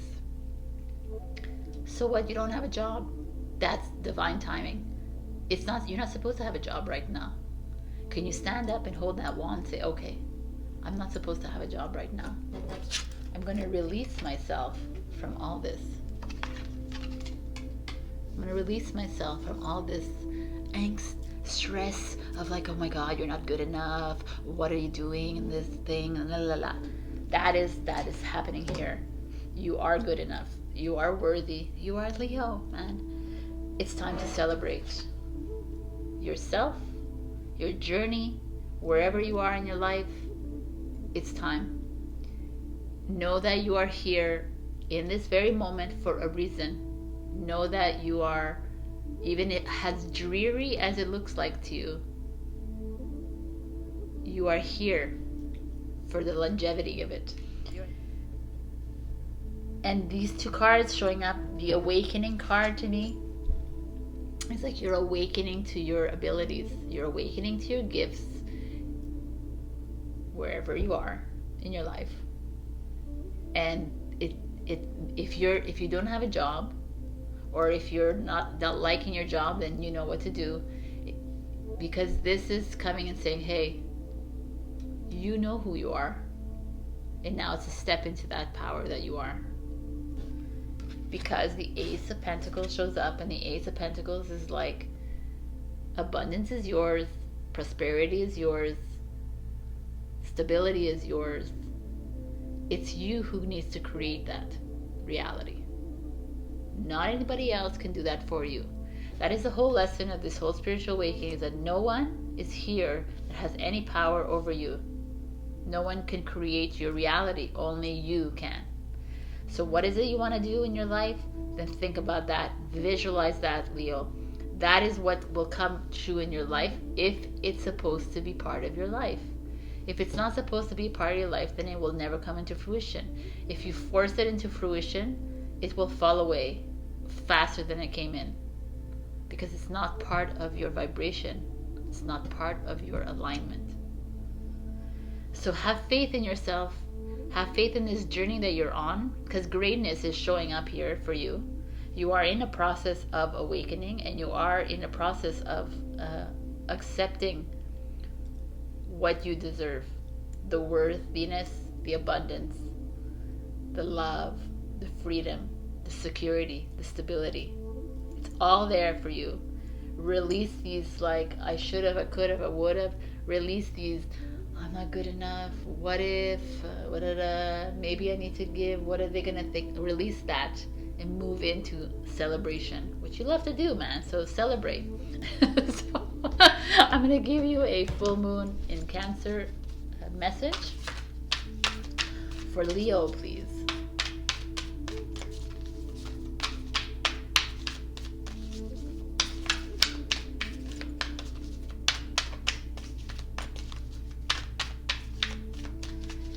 Leo, my beautiful lions.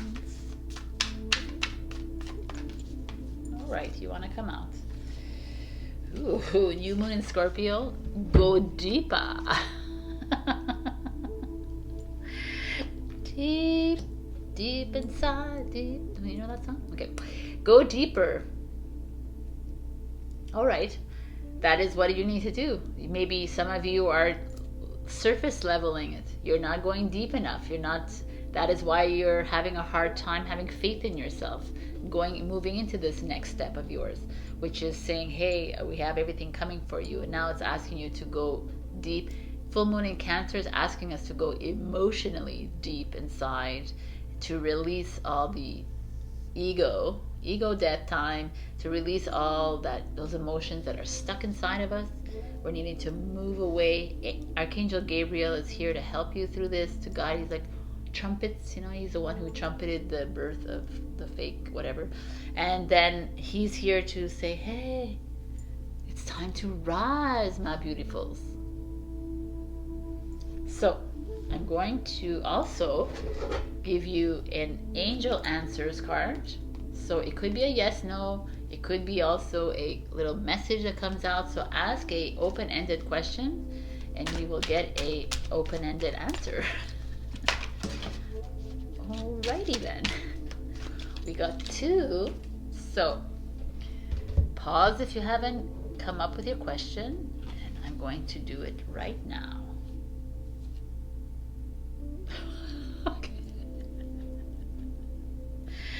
Okay. I think these are 2 questions. So ask 2 questions. So ask the first question. And I'm going to give you the first answer. Big happy changes. Ask the second question. Pause if you haven't done it yet.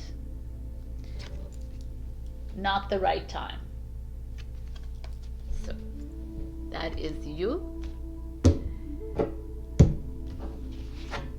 And I'm going to also give you the prayer.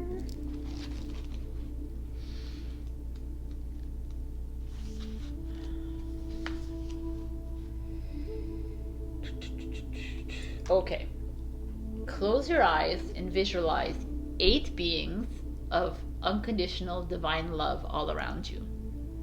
Say, I call upon those beings that love me unconditionally to assist me in providing clear, helpful, and unconditionally loving and true higher guidance in answer to my question.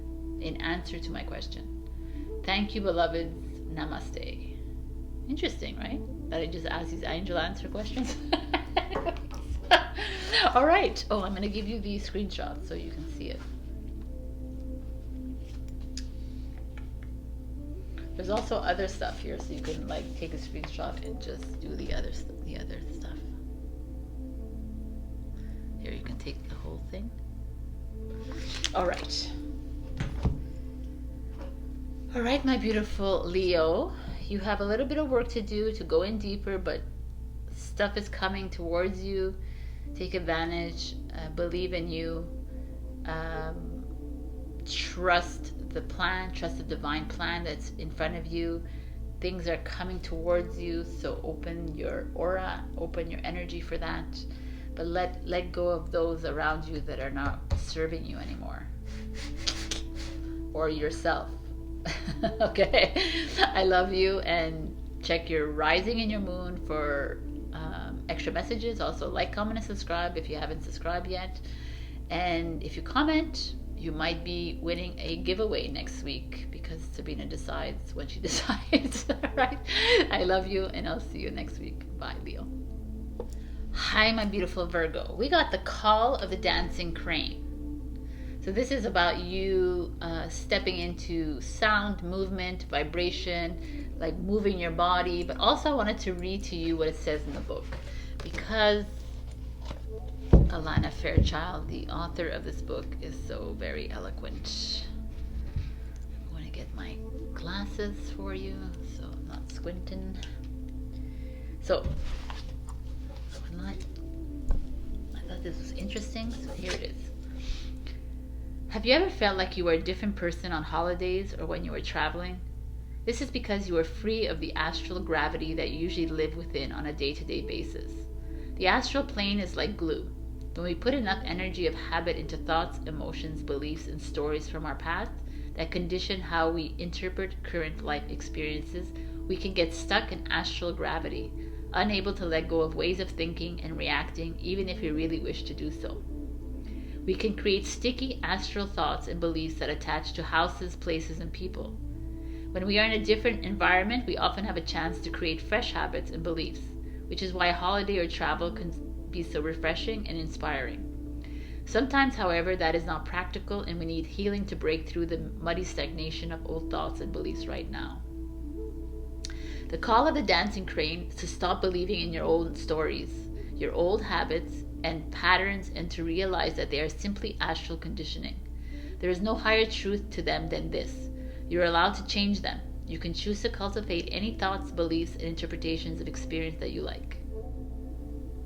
You're also being asked to move. So very interesting. You're being asked to move your body, move your soul, listen to high frequency music. You're being asked to make these changes. And by listening and moving around, you might be able to change these old patterns around you, these old ways of thinking. Like, I feel like some of you might be feeling stuck in an old way of thinking, and they're asking you to change it up. Very interesting energy here coming out. I'm going to read you a little prayer after at the end, but first let's do this. The Eight of Swords energy. The Eight of Swords energy is a Gemini energy. It's an energy of like not seeing something clearly, being blindfolded almost. That is the energy. But here she's like hiding on her top of her cloud. Her head is in the cloud kind of thing, and she's just like, I don't want to deal right now energy. Three of Cups energy. Celebration. Let's see. Also fluid movement, right, of the body. So I like that. 10 of Cups is like a happy Buddha. It's like fulfillment. All right. 10 of Fire is exactly this. Interesting. 2 of Cups. Soulmate energy. And the Empress. Okay, Virgo, man. Wow. What a very interesting energy here. So 8 of Swords, Gemini, 10 of Fire, Sagittarius. Gemini, Sagittarius. If you didn't listen to my intro, it's like the North Node and the South Node, which is what we're leaving behind, and this is the past. Oh my God. The Eight of Air is this energy, like I said, is like you not really want to see, you're not wanting to communicate, you're not wanting to express yourself, you're holding back because of an old pattern, an old thought, an old way of doing things. This is how I always do it, everything. This is how it was, and now I want to, you know, like in a 10 of fire is this, all these burdens that you keep carrying around with you. Oh my God, it's exactly this. It's like all these like old ways, old habits, old patterns, old beliefs, old anxieties, stresses, that you keep carrying with you. Well, I'm an anxious person.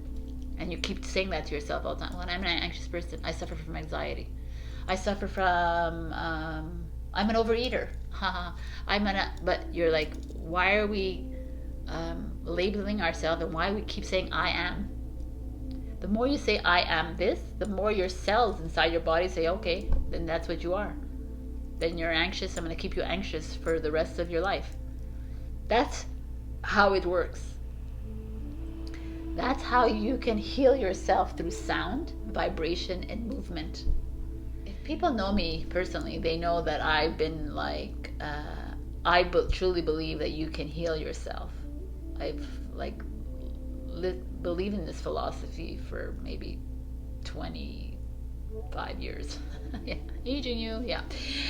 And so, we are our own healers, and the more and more I go into this journey, I know that we are our own healers, because I talk to my cells every single night.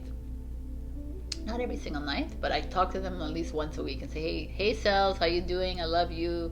Thank you for working on me. Can you help me do this? Can you do this for me? And it does. It does. They actually heal me when I have scars on my thing. I'm like, can you heal the scar, please? And they do. So, because we are that powerful.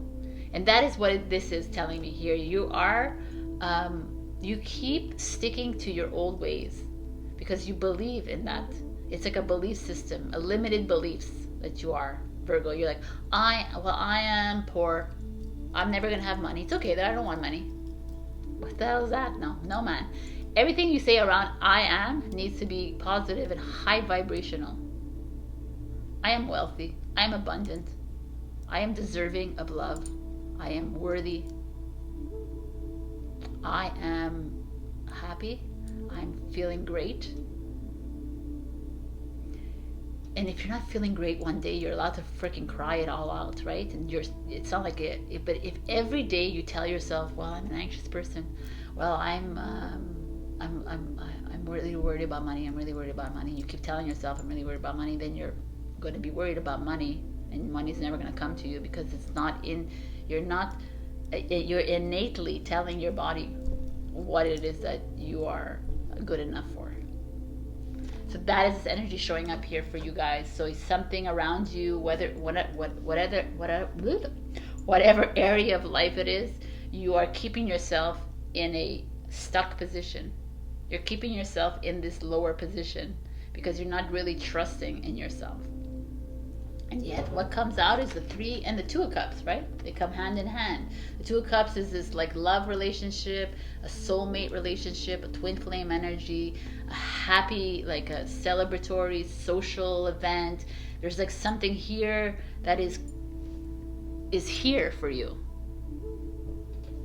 But you're believing in your limited beliefs. You're believing in this, what you were, what I am.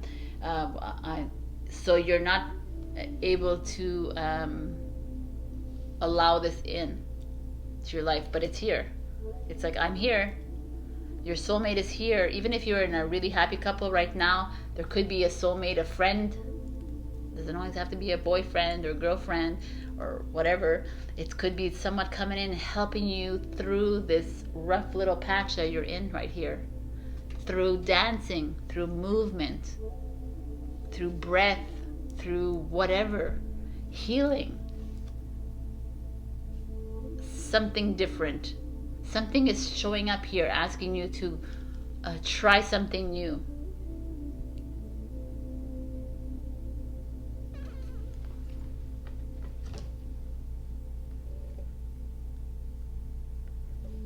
flow into something that is that has shown up in your life that you may have like turned your eye on because it didn't fit in your box. Virgo, you're very well known to be keeping everything in a box, and that's the way you do it because that's how I've done it before, and this is what I am, and this is how I do, and this is da-da-da. And then it's like that's an old energy. You want to move into the new timeline, you want to move in a higher timeline, a higher consciousness. You cannot stay in that old energy. It could have worked for you in that old energy.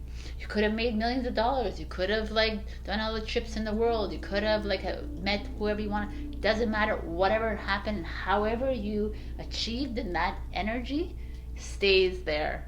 We don't bring it with us into this new energy because it's not the same. It doesn't work the same way as it does there, as it does there. And here you're being presented with a soulmate energy coming in that's wanting to help you move into a new consciousness. Could be a lover, like I said, a family, a friend. Usually will show up as a friend or a partner energy, and they're asking you to come on. Let's raise the vibration. This is a new way of doing it. And I'm saying this to you because I see the future. And the future is like, wow. It's fulfillment, it's happy, it's rewarding. You find your connection, you find your true essence of who you are. You are the happy Buddha at the end. And you are fully in your divine feminine power.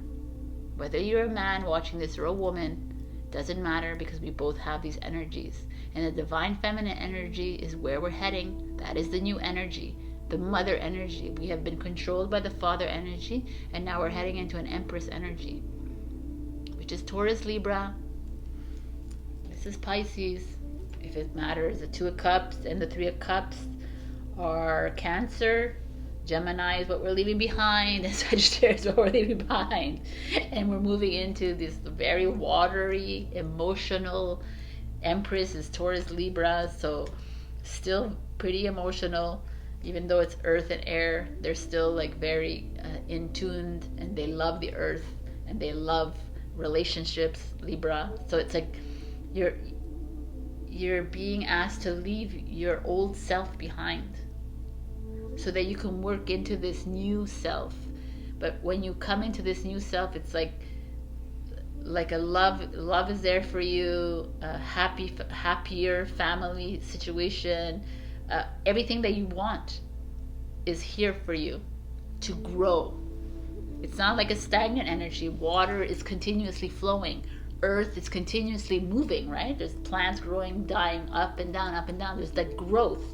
This is where you're heading, away from air and fire. Interesting, right? Like burning and the, right? Fires and tornadoes. We're leaving that behind, an old energy, moving into this, even though we're heading into an air. But anyways, it's okay. I like this analogy right here. Movement, water, right? Sound, vibration. Earth is grounding, rooting, perfect. I like, this is amazing. I know it, maybe you're like, because you like to stay into your little bubble, but it's like your old bubble doesn't work. It's not gonna work anymore. And by staying in that bubble, you're losing this energy. You're losing your participation in this new energy. You're losing that possibility, opportunity to try something new with a different way, a different modality, a different technique. Because your future, if you do dive into this, is freaking awesome. So, 10 of Cups is is one of the happiest cups cards in the deck, and the Empress is divine feminine energy. It's the new earth. All right, Virgo, it's a freaking beautiful reading. if you're willing to let go of your old stuff. But this is what the full moon in Cancer, this is the Venus in retrograde, the Mercury in retrograde. This is asking us, we need to release everything because we cannot move into a new timeline if we are stuck in the old. And if you are stuck in the old, the I am anxious, the I am unworthy, the I am blah blah, you will stay there forever. Not forever. You're going to eventually move out of it, but you will stay there, and that's not where you want to be. I don't want to be there.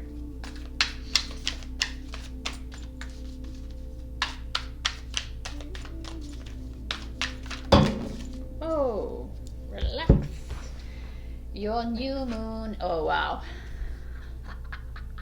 You got 3. I'm going to do this. I'm going to do all 3 of them. Open up to change. Virgo, I know it's hard for you to change. I'm talking from a Taurus. I understand Taurus, Virgo, Capricorn. We're not very open for change, but it's like, it's time. It's time to step away from that. And while you're changing, Virgo, because you could be like this, be humble. Don't be crabby. Don't be like, you can get crabby. We know that. Don't be cocky. Be humble.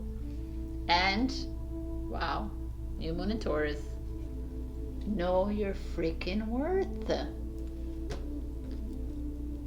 Boom, trifecta right here for you. Know your worth. I don't know how many times I gotta tell you. All right, I'm also doing angel answers. And so these are like yes, no, but also there's messages and there's timing. And so whatever, ask an open-ended question and I will give you an open-ended answer. So what is a question or an answer that Virgo needs to hear right now?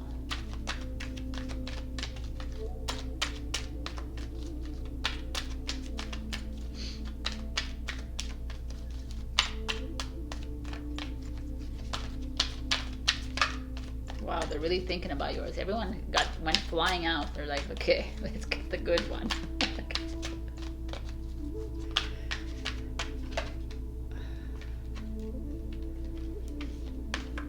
All right, I have one interesting. Okay, so think of your question.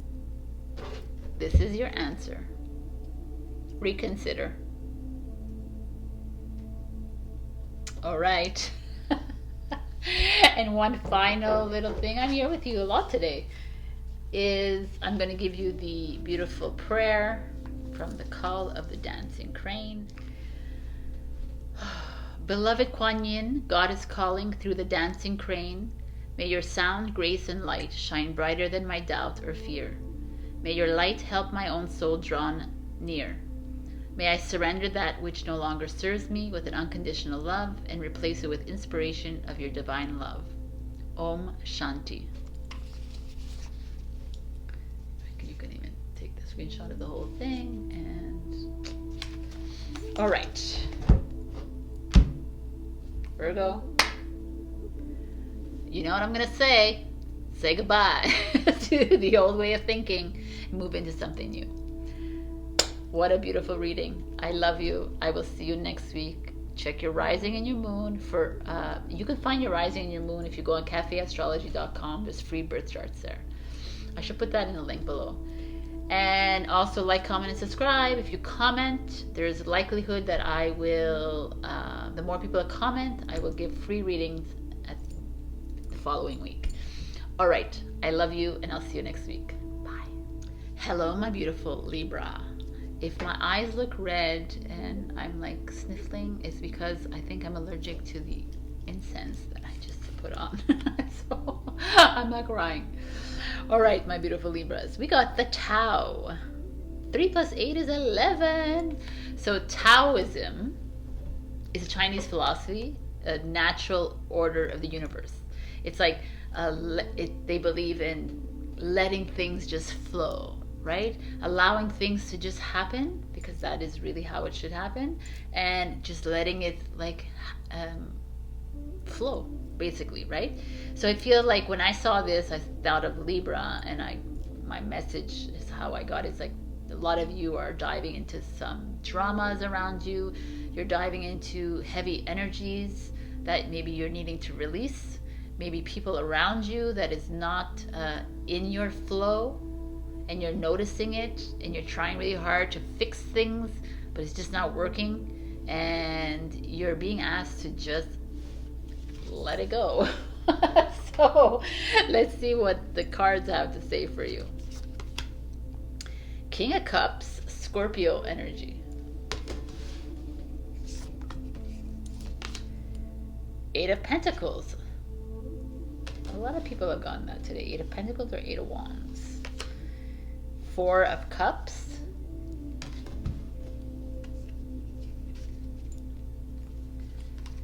Ace of Swords. Libra, Scorpio. Libra, Aquarius, Gemini. Ooh, Nine of Swords in reverse. And the Page of Swords, which is again you. And the Nine of Swords is Gemini. The Eight of Pentacles is Virgo, and the Four of Cups is Cancer. So we start with the King of Cups and the Ace of Swords in your past. So the Ace of Swords speaks of something new coming in, standing up in your truth. The sword always speaks to me of a pen. It always speaks to me of the spoken word, communication, a new way of communicating. The King of Cups shows up. Could be your husband, could be your father, could be a man in your life, could be a spiritual minded person in your life, could be someone that you are romantic with.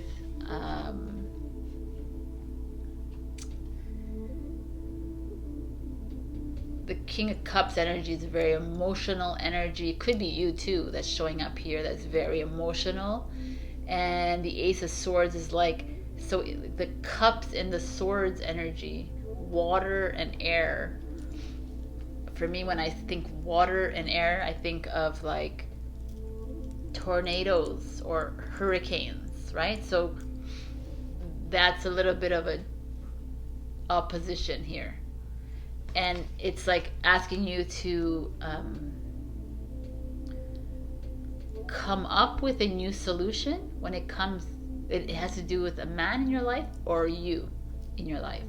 Could be a teacher, could be a boss, could be whatever. It could be someone that's significant in your life that is that you share, like there is an exchange of emotions with. It's the king is male, but if it's a female in your life, if you have mostly females, then it could be that too, with a divinely masculine, morbid energy. But the Ace of Swords, like either you need to start fresh with this relationship, with this job, with this thing, or you need to express yourself. So let's just see what's going on here.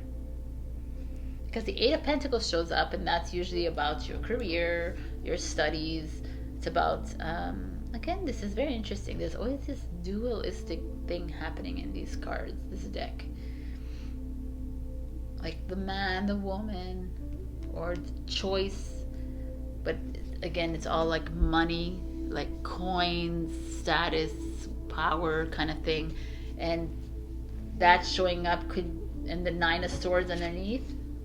In reverse, Nine of Swords is this heavy energy of depression, of sadness, of anxiety, of stress, but you're having to release yourself from that. So when I just look at the four first cards, like the past and the present, and if I just look at all of these together, I feel like there could be some money issues when it comes to a relationship or in a business sense, but I don't feel like it's business, because the Cups energy is very personal energy to me. I feel like there's a lot of heaviness. Interesting. There's a lot of heaviness around you when it comes to your financial stability, security, your home, your value system, where it is that you like. There could be a miscommunication when it comes to that with a person in your life, namely a male, but it could be a female, and it's like it's been burdening you for a long time now, Libra. It's like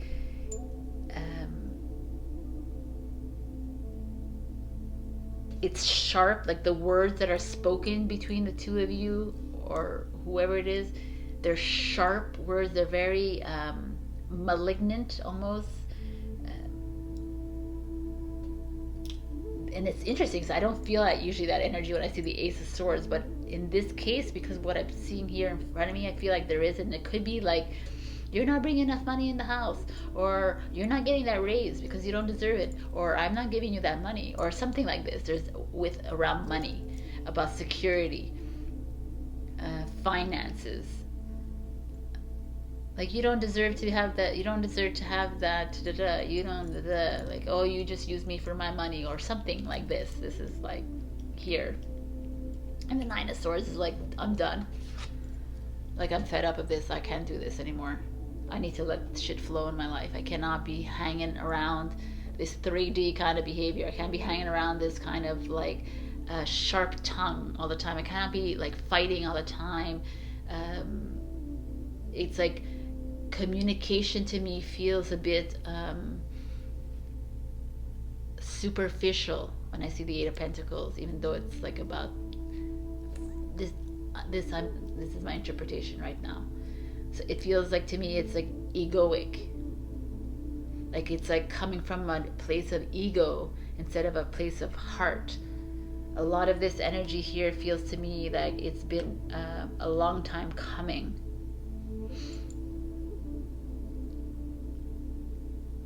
And I almost feel like you're even tired of this.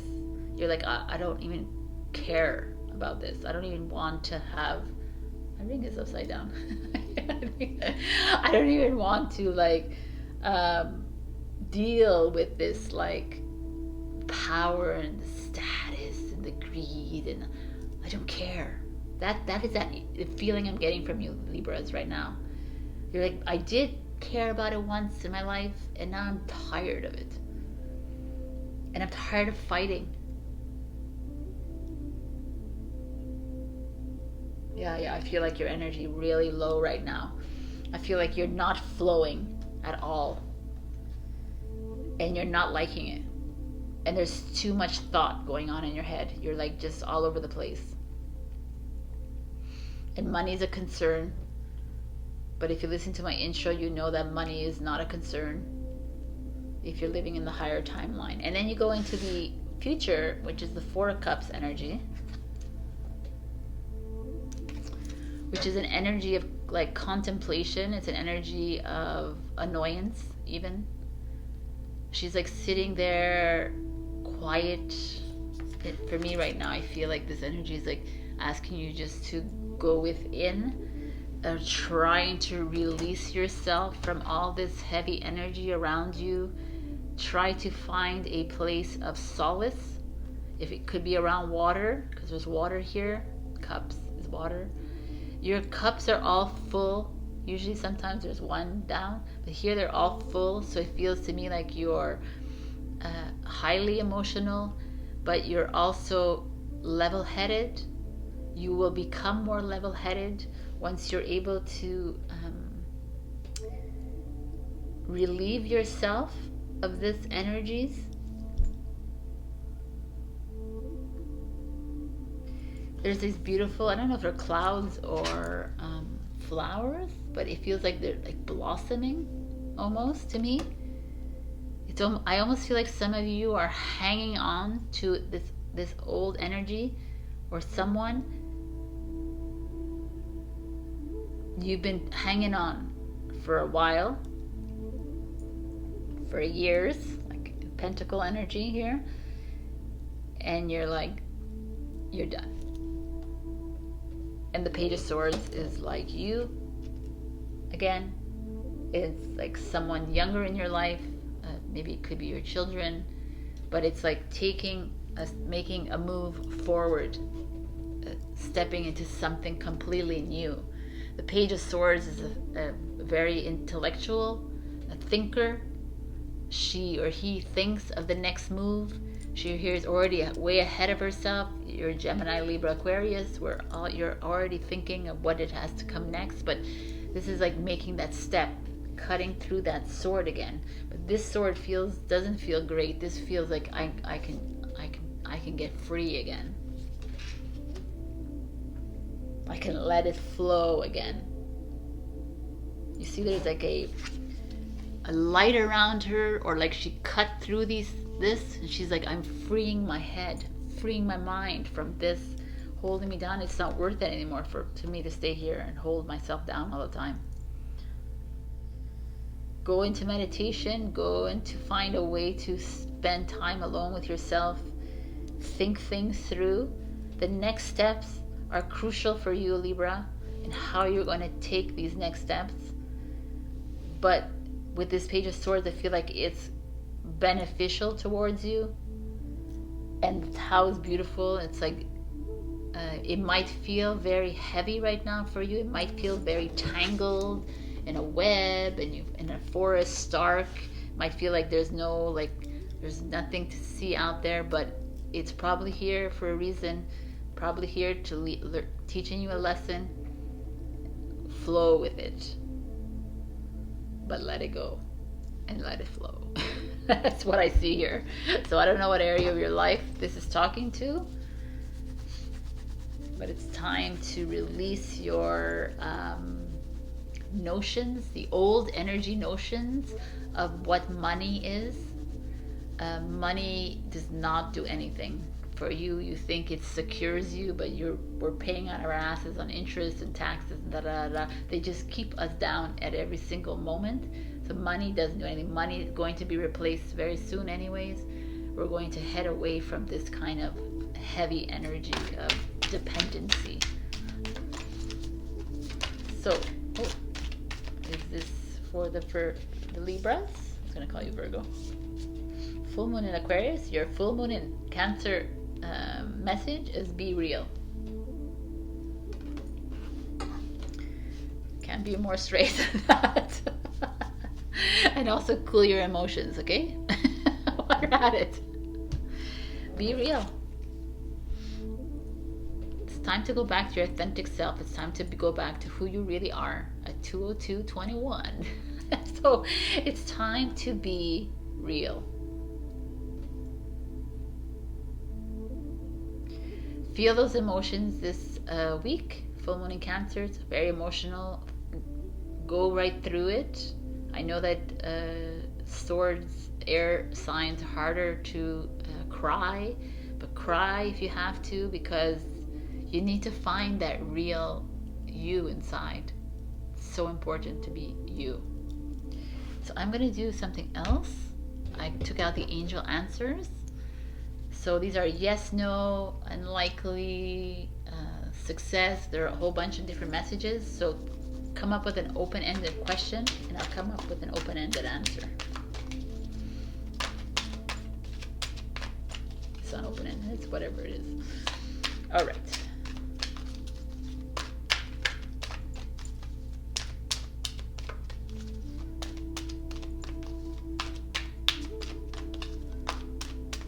For Virgo, please.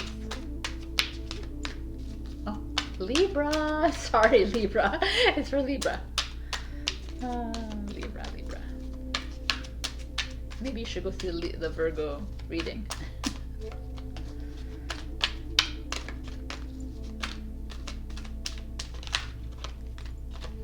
All right. So, this is your answer.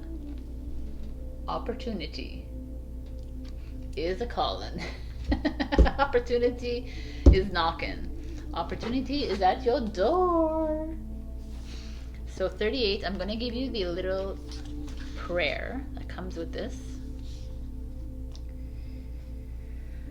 A prayer to the Tao. Guide me, restore me. I trust you completely. Your wisdom, love, and joy lights my path, and the way becomes easy for me. Om Mani Padme Hum. Aww. That is the chant for Kuan Yin. It's the first time anyone's getting this. She is my Ascended Master, so I say that often. So, Om. I forgot it. Okay. No, I'm sorry. Om Mani Padme Hum. Okay, here. I'll give you the whole thing so you can screenshot it and read it. All right, my beautiful Libras. You've been getting some very interesting readings lately. A lot about releasing your old energy. But I think everybody's going through that, and the next 2 months is all about that. And it's time. It's time. I love you, and I'll see you next week. Like, comment, and subscribe. If you comment, I always give a free reading when I feel like it. So like this week I gave 3 out. 3 readings for free. So I will see you next week, and I love you. Bye. Hello, my beautiful Scorpio. If you see me with red eyes, maybe not, but I feel them, they're burning up. I just got an allergic reaction to my incense. So wow. All right, so we got the gates of heaven. I wanted to go right away into the book. Lost the page, okay, and read to you. A little smudgy on my glasses. You may consciously sense attachments or spiritual presence that is not of highest vibration and needs to be released from your energy field. Or you just may feel angry, tired, depleted, or not yourself sometimes. This may be because of old energies that you need to release that do not belong to you, or even from energetic influences that are not a natural part of your energy field, and can be released for the greater good of all involved. The healing process below will help you even if you are unaware of the intricacies behind why you're feeling the way you do.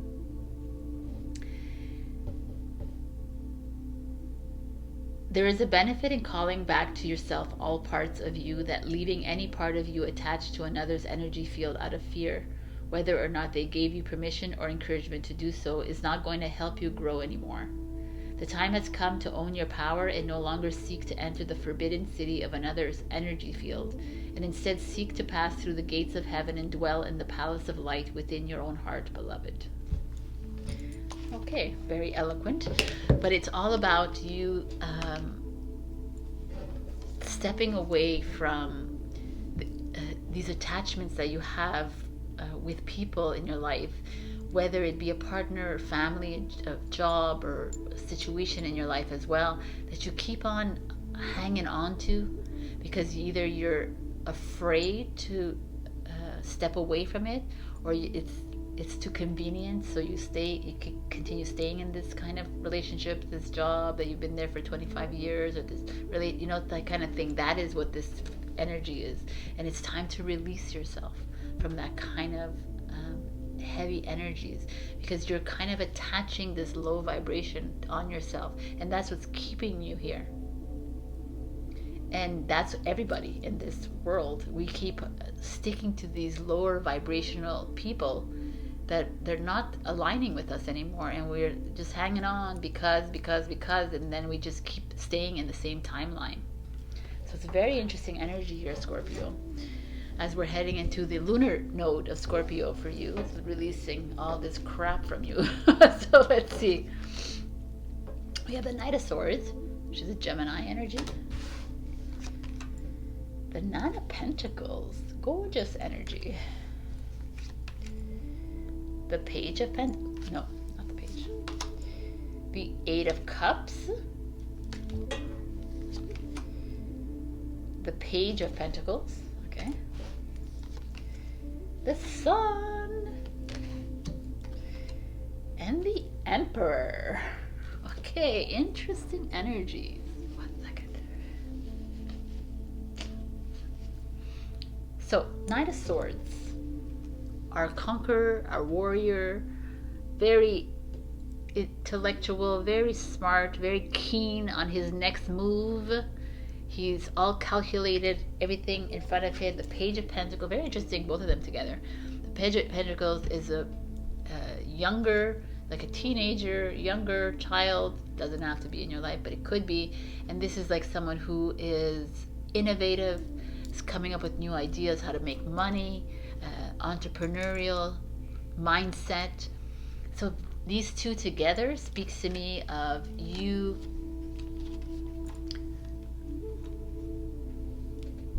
very much in thought, because he's thinking. He looks like he's thinking too. Very much like your wheels are turning, Scorpio, right now. You're thinking about your next move. You're thinking, what's the next move? How can I have money when I make this next move? I think some of you are even thinking of making this next move from wherever you are, whether it's a job, whether it's a relationship, whatever, and you're like, okay, I gotta be focused on what it is I need to do, right? I need to know where am I gonna live, how I'm gonna live, if there's gonna be money around me, or I need to figure out if this job is worthy, is it gonna something that I really love to do, is it gonna bring something back to me, is it going to benefit me if I do this? This is all that's whirling around in your mind, Scorpions. That's what it is here. And it's like you're thinking of starting something new. So you're thinking of starting a new job, you're thinking of starting a new career, you're thinking of starting a new business, you're thinking of starting a new relationship, a new venture, a new path.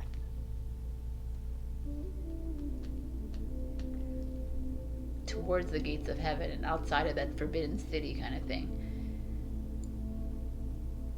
Because why are you starting this? You're feeling because of this energy. I feel like some of you are stuck in an old energy. You're stuck in an old way of doing things. You're just stuck in a relationship that you've been in because it's just you're used to it, and it's okay if the other person treats you badly, but it's okay because you're just used to it, and it's okay if that person is like, not of the same energetic vibration of you. It's not. It is okay. It's not okay, by the way. But it's like you're staying around because of comfort. And the Knight of Swords and the Page is like, no. Yet you're still already thinking about your next move, but you're only thinking about it. That's what that is. You've been thinking about it within whatever situation you're in, but you're not making the move. And the Knight of Swords is like, let's make the move. And then the Page of Pentacles is like, no, let me think about how I'm going to make money.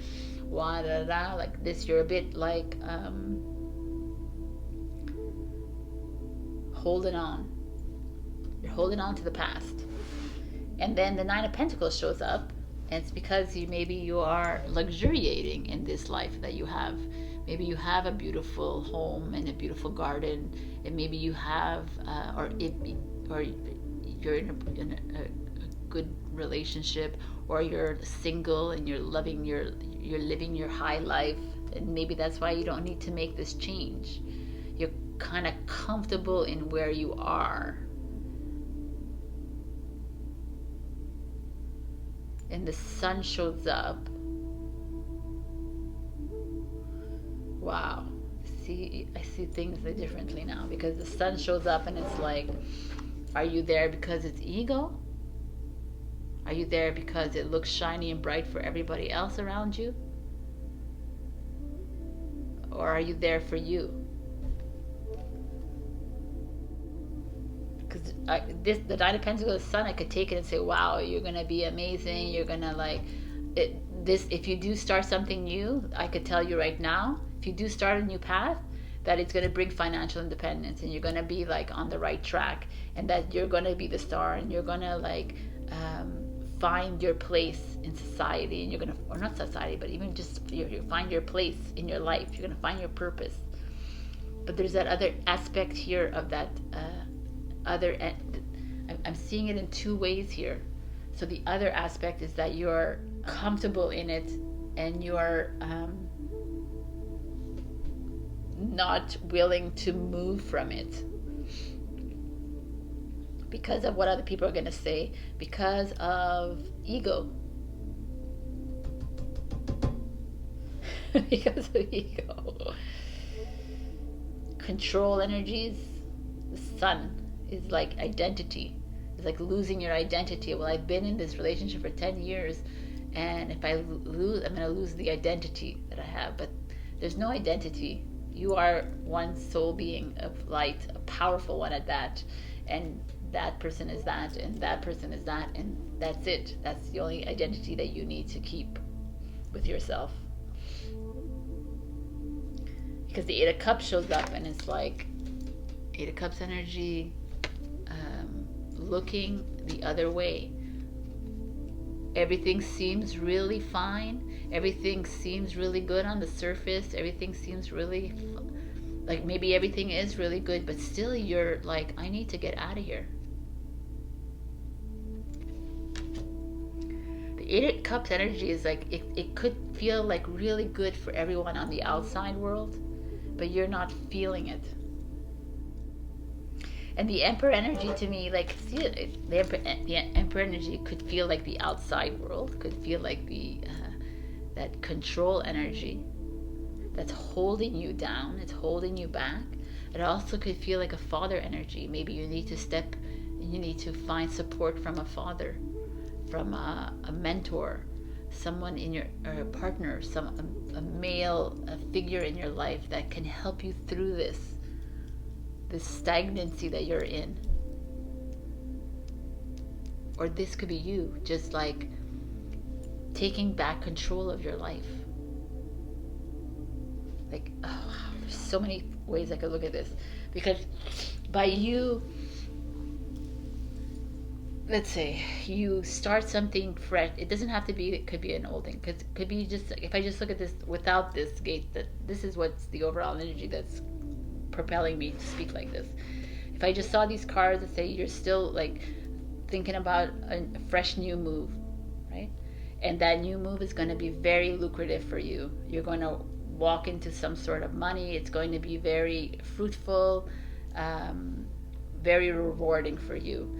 And you are going to shine your light. You're going to heal people with it. You are going to nurture. It's going to be nurturing, healing. The sun is like powerful, it's vibrational, it's high frequency. It's like you're aligning with yourself by doing whatever this new thing is. Whether it's jumping into a relationship with her, but it feels like more money, more job, more ventures, whatever. But yet the Eight of Cups shows up, and it's like you still have that desire to leave. Eight of Cups is like, I'm very happy with my life, but I still feel like I need to move forward into something else. There's another calling for me. Calling is calling my name.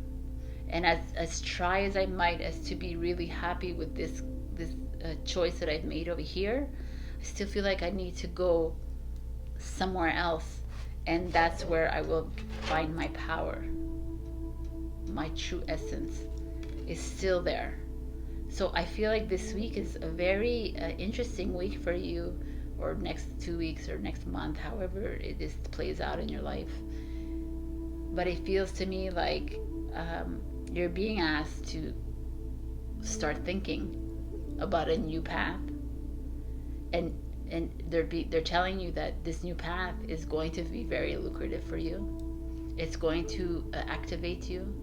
It's going to be like, it's going to match your vibration. By doing this, you might end up leaving something else behind you. Maybe you start a business and then you realize, I am financially secure. I don't need to be in this relationship and this family and whatever it is that's holding you back, or this job. Now I can move, and now I can go and do something new that I've always wanted to do, and I can find my power within me. The Emperor is like strong, doesn't need anybody else, very independent. It's an Aries energy. Warrior, a conqueror, it's himself. We have Gemini Taurus, Virgo, Capricorn, Virgo, Leo, Pisces, and Aries showing up here. It's a very interesting reading. I could take this and like dive into it for like hours, because there's a lot of different scenarios that can show up here, but it all comes down to you, Scorpio, stepping away from the forbidden city, moving into the gates of heaven. Something new is coming your way. Do it because it will be satisfying. Don't do it for ego. Don't stay in a situation because your ego is telling you, well, it's really good here and you have a lot of money here, and do it because you want to do it.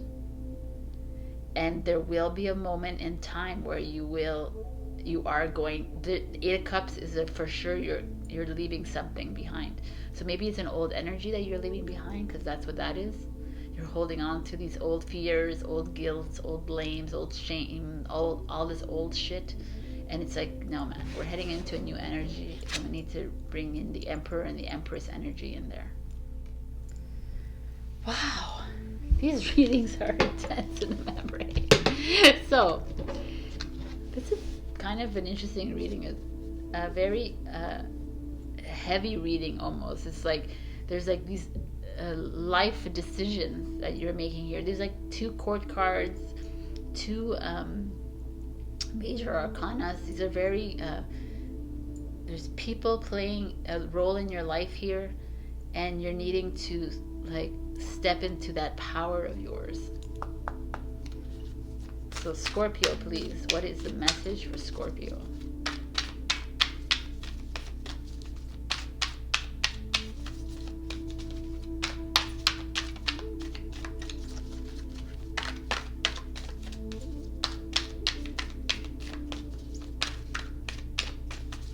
Scorpio for the full moon in Cancer, please. I have like a headache right now. This is, one of you is like with me. Yes, even before you read it, imagine. Or watch it. Ooh, who got this? Libra? Be real.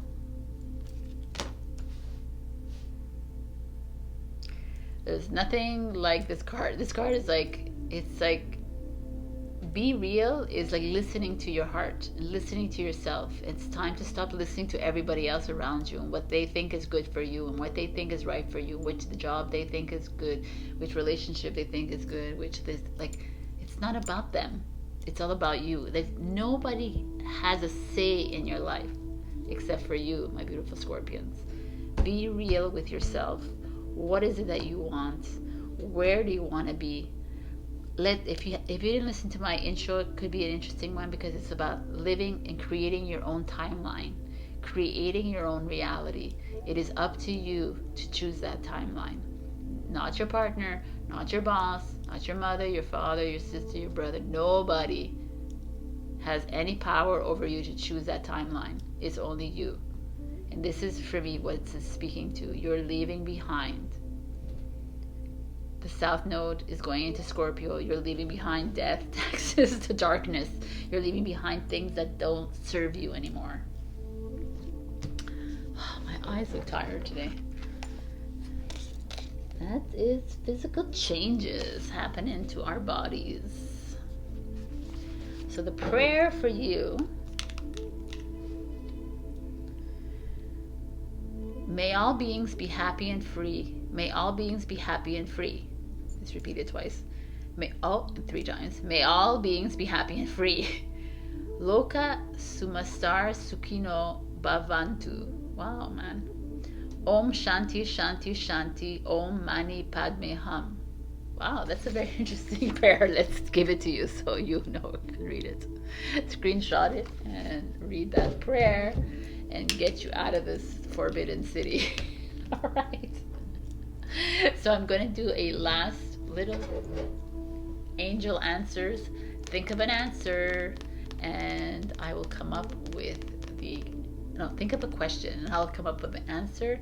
There's yes, no, there's scenarios, there's messages. So think of an open-ended question, please. Scorpio, please. Okay, so did you come up with your question? This is what your answer is. If you believe, be real. Okay, just saying. All right, my beautifuls, I love you. I guess it just comes with your sign. You always have very heavy energies, but Scorpio, that's who you are. You're mysterious, you're full heavy emotional energies. I have all props to you guys and girls, because you are always carrying around a lot of heavy burdens, but this one is releasing it, and it's kind of freeing to me. So release yourself. I love you. Check your rising and your moon for for other messages. Wow. Okay. Mercury's in retrograde. So, and do like, comment, subscribe. If you comment, then you might get into a giveaways, which I like to give every week or so. I love you, and I'll see you next week. Bye, Scorpio. Hello, my beautiful Sagittarius. We got the nectar of the lotus. Nectar of the lotus. So I'm going to actually read from it. 20.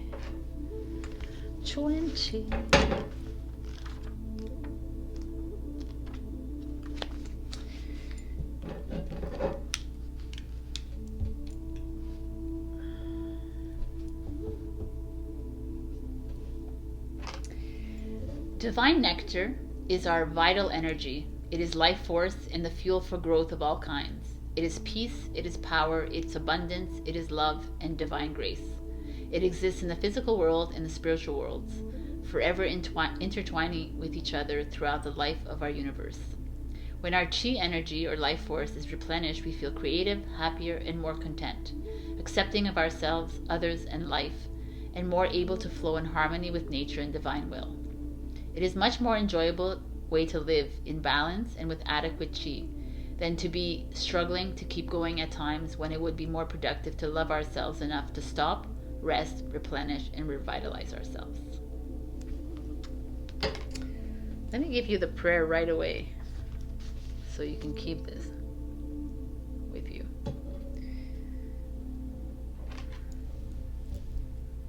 Sit quietly and say aloud, I call on the grace of Kuan Yin and my own free will. I now choose to release any attachment, cord, or memory to any person, place, or thing in this or any lifetime that is draining my energy now. I choose to release these attachments from my body, mind, and soul and energy field now. So be it. Om Mani Padme Hum. Breathe in and out, and then finish with awareness on your heart center. Repeat 3 times. Here you go. I got it from here. All right. So, my beautifuls, let us begin this reading. This is, again, what I said in Instagram. I feel like you've gotten this before. It's like I feel some of you are maybe feeling directionless. Maybe you're feeling like you're needing to just restart your life. A lot of us are leaving behind these old energies. They're so heavy, and we're moving into new energy, which is lighter. And like I said, you're going to see a lot of seeing physical. I do this because I know that my eyes are in the middle of a big transition. So I don't know what parts of your body are transitioning, but it starts with one and then it goes on. So you're like needing to rest, relax, rest, everybody, like rest, water, stay away from poor eating habits, drinking, smoking, everything. It's just like keeping us down in the low vibrations by continuing to do that. It's like really a vibrational move that we're making into this new energy, and by indulging too much into that, you're keeping yourself low, and you're gonna keep staying there until you move into a higher timeline. So very interesting energy. Oh, look what we get right away off the bat. The Tower card. Big changes happening in your life right now. I feel like some of you are experiencing some collapses when it comes into friendships, family, or relationships, or maybe all the 3D paradigm, the jobs, the money systems, education systems, all this is like coming to a head for you. It's like something, maybe you've lost a job, maybe like this kind of energy is showing up here, like you're having money problems, or it's a kind of a heavy energy. So let's see what's going on here. Then we have the 9 of Wands in reverse, which is you, by the way, in reverse. Okay. And then we have the Queen of Wands. Interesting. Then we have the 7 of Pentacles in reverse. The 9 of Pentacles, not in reverse. 9, 9. And we have the Knight of Swords.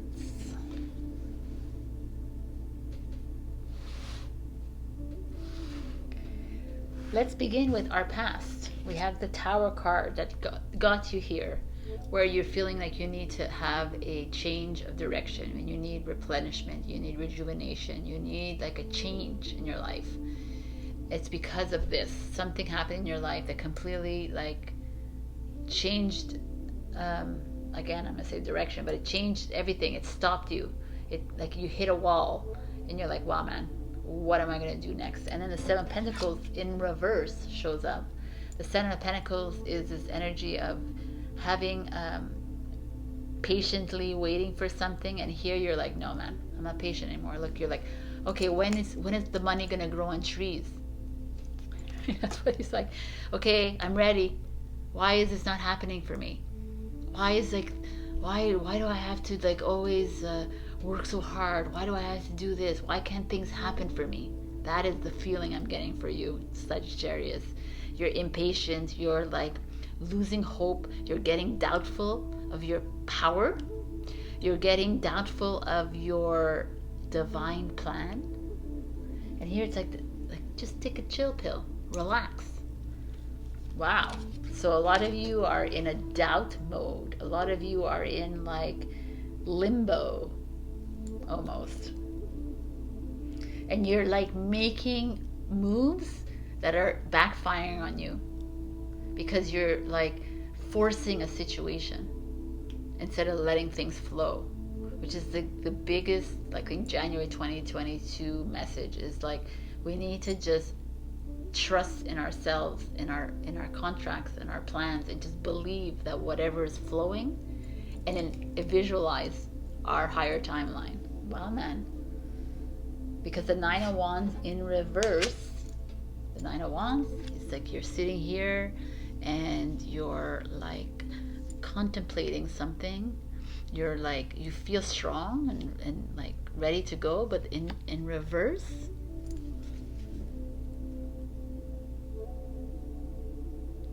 what an interesting energy. Why is there a woman there? Is he blindfolded? No. It's like, almost feels like you're on the outside of something, a situation, and you're just watching something happen to you. It's like you're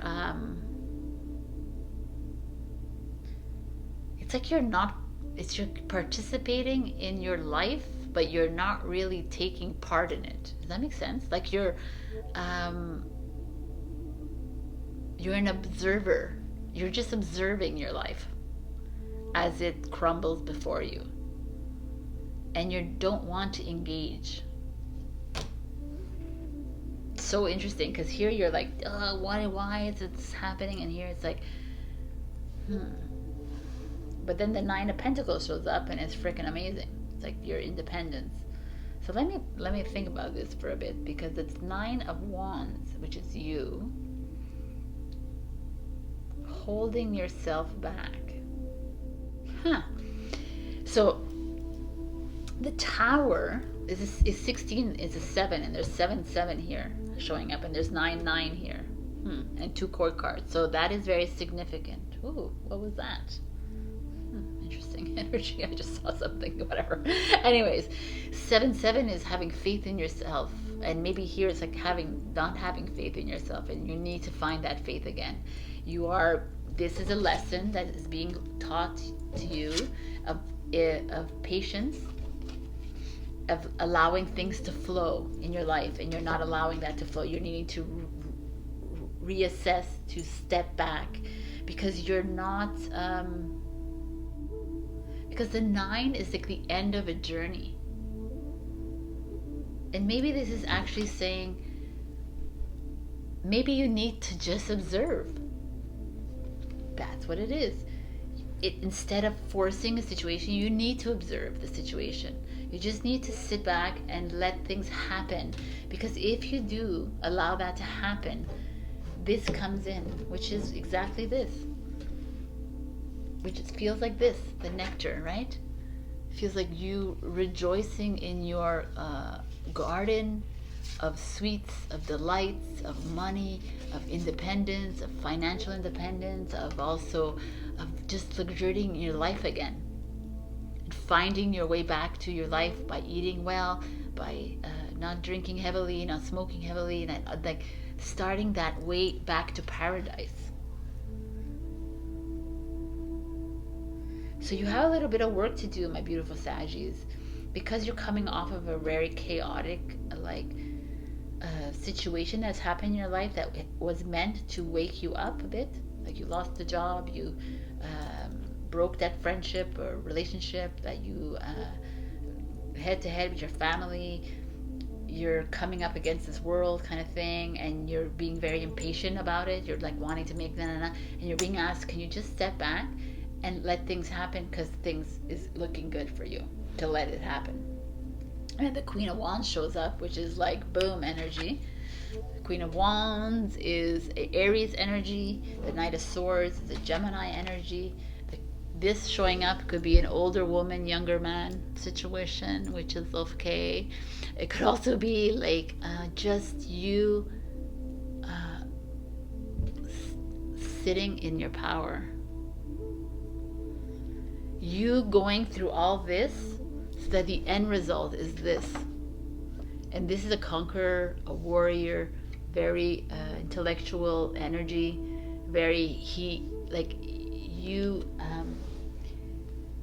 sitting back, relaxing, doing what you need to do, allowing things to happen, you getting that job offer, you getting that new venture happening, you getting, doesn't have to be anything, just a flow, abundance, prosperity. Doesn't have to be that though. It could just be love, freedom happening, and you're the Queen of Wands. Is like, yeah, man, I'm just gonna sit here because I really worked hard to get here. Aries energy. I've done everything in my power to get here, and to sit here comfortably in my wooden chair in the forest. And I'm not moving, by the way. And the Knight of Swords is like, I'm moving though, right? So there is that point of you like, there's like this so like sedentary energy, but powerful, and fast, quick energy, still powerful. So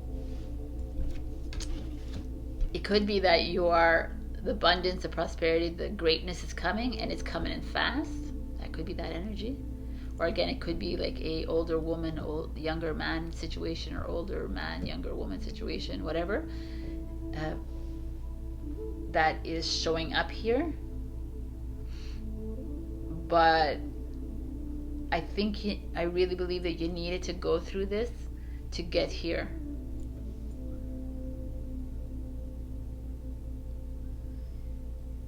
And whatever, like as soon as you step into this greatness, I feel like you're going to make a move, like a very quick move, whatever that is, out of there, out of the situation, towards something great. So that is that. Pay attention to that. while you're luxuriating and having your spa time and you're thinking about all this, there will be a moment where you'll like say, okay, this is a quick decision. Okay, I've decided I'm gonna step away from you. I'm going to open a new business. I'm gonna do this. I'm gonna start a new course. I'm gonna do this. I'm gonna do na. Like quick, and be confident about it. Boom, baby. So here we are with full moon in Cancer. Message for Sagittarius, please.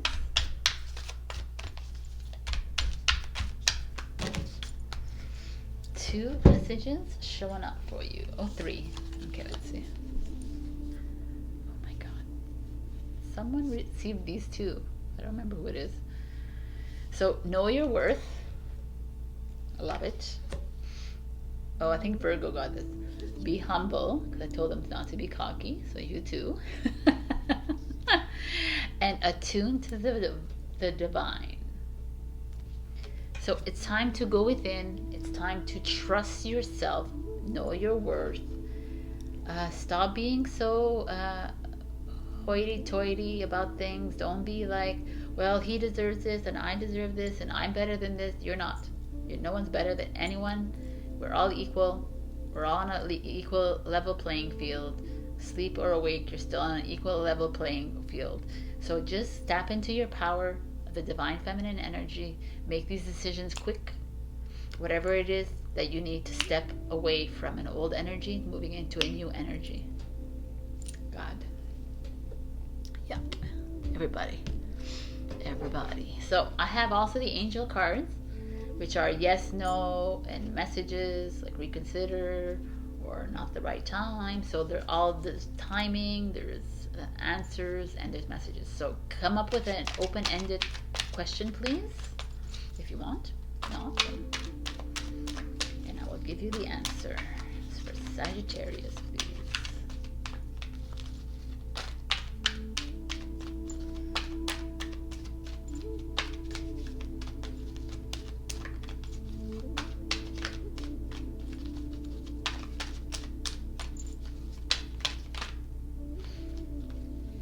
Right, got the answer. Are you ready? Look for a sign. So look for the sign. Ask another question. I'm going to give you the bottom answer. Ask another question. All right, pause if you haven't come up with a question. This is your answer. I had to show that to you. All right, Saggy, I love you. And I will see you next week. Also check your rising, your moon for other messages. Like, comment, and subscribe. If you comment, I most likely do tarot giveaways every week. It's on a whim, whatever I feel like doing. So if you want questions answered, then I will give free recordings to you. I love you, and I will see you next week. Bye. Hello, my beautiful Capricorn. We got Bamboo Moon, which is number 1. Number 1 is always about new beginnings, something new starting for you. Bamboo Moon.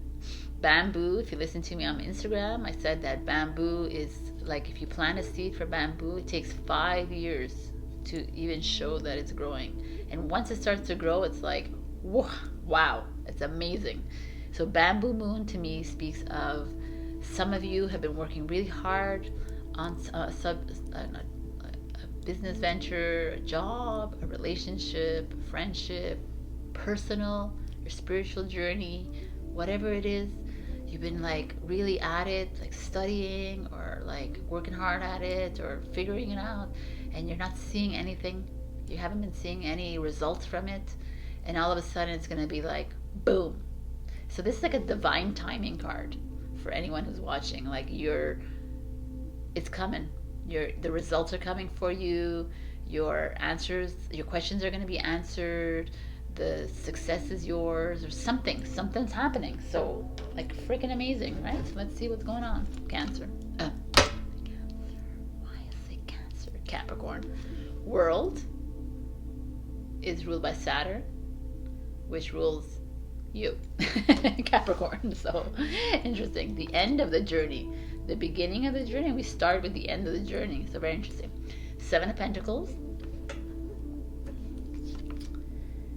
Death,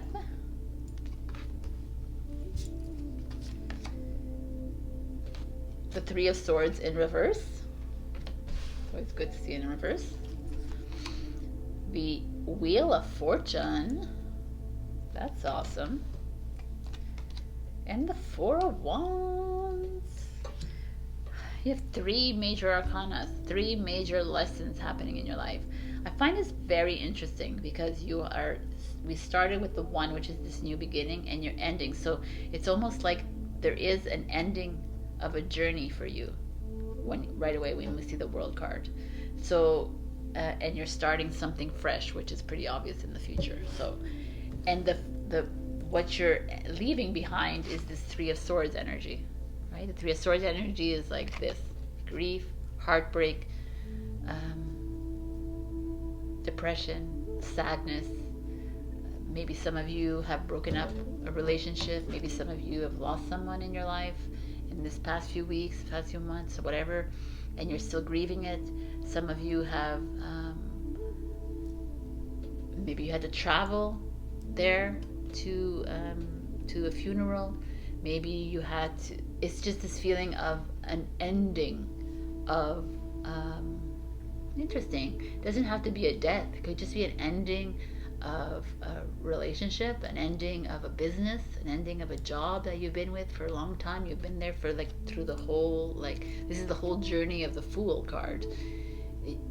It's like a part of you that's ending. Could be an old self ending, like you're done with this, you're done with this journey, you're done with this old energy. I like it.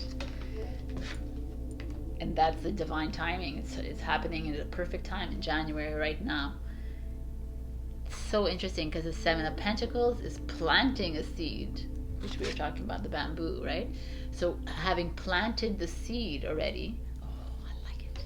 So here we're at the end of the journey, and now you're going to start to plant a seed, and this is patience as you watch it grow.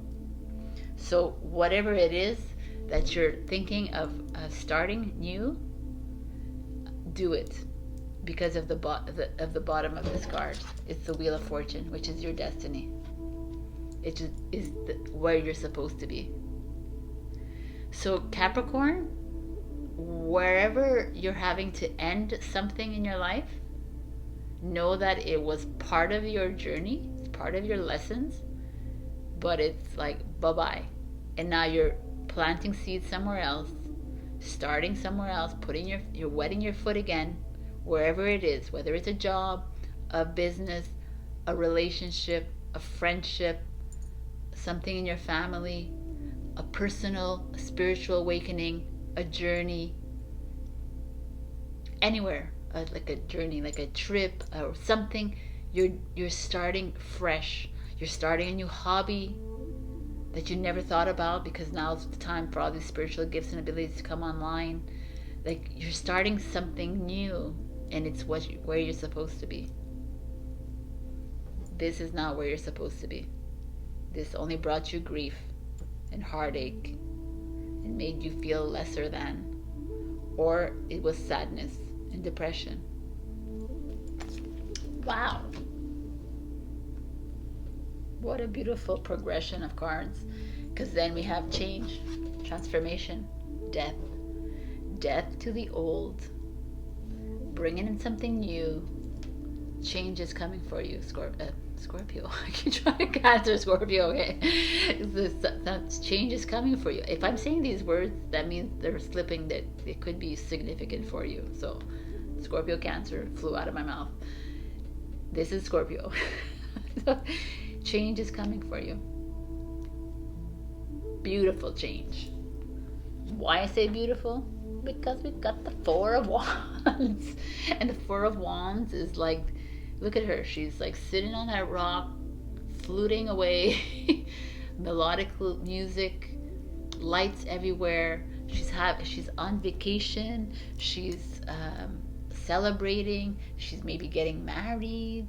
She's having a celebration for something because of what you've left behind, what you've planted, and what is changing. Oh my God, this is amazing, Capricorn. And I just like this has been happening in all the readings. This is 21. 2 plus 1 is 3. This is 3. So 3 is like 3 is about creative expression, about collaborating, but it's like you leaving that behind you. 7 and 10 is not. But 17 is 17. Wow, that number is following me everywhere. 7 is 8, so it's power. It's finding that confidence in yourself again, because you're planting seeds wherever it is that you're supposed to be. And then 13 is 1 plus 3 is 4, is you're setting that foundation. So whatever is ending in your life, look at it as a good thing. It's supposed to end in your life. It's supposed to be released in this old energy, because you're heading into a new energy, Capricorn. It's freaking awesome.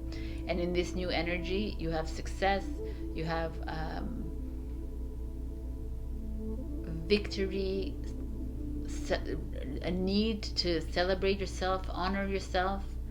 You are stepping into your gifts and abilities. You are stepping into something new that is where you need to be. That's plain and simple. And you had to go through this heartache. You had to endure this end of whatever it was to get into this. This part of your lesson is part of your divine plan. But awesome, blossom. So let's see what's going on with your full moon in Cancer message for Capricorn. Let's get that right. Capricorn.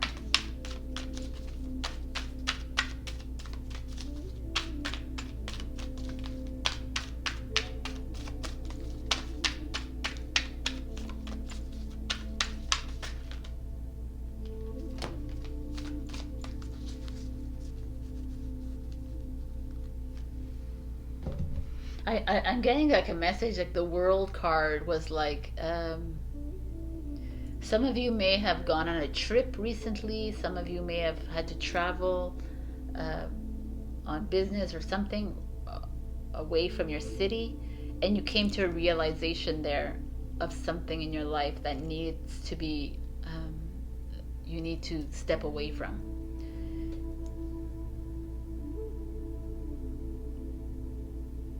So that's maybe some for one of you. Or let's see what the full moon in Cancer is. Be proud of yourself.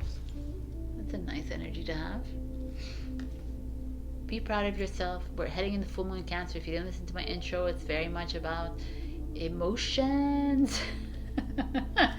It's about releasing your old stuff, letting that go. Be proud of where you are now, because where you are heading to is exactly where you need to be.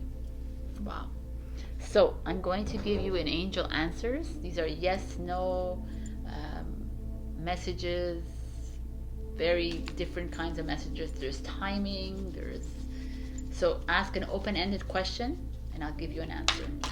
Capricorn, please.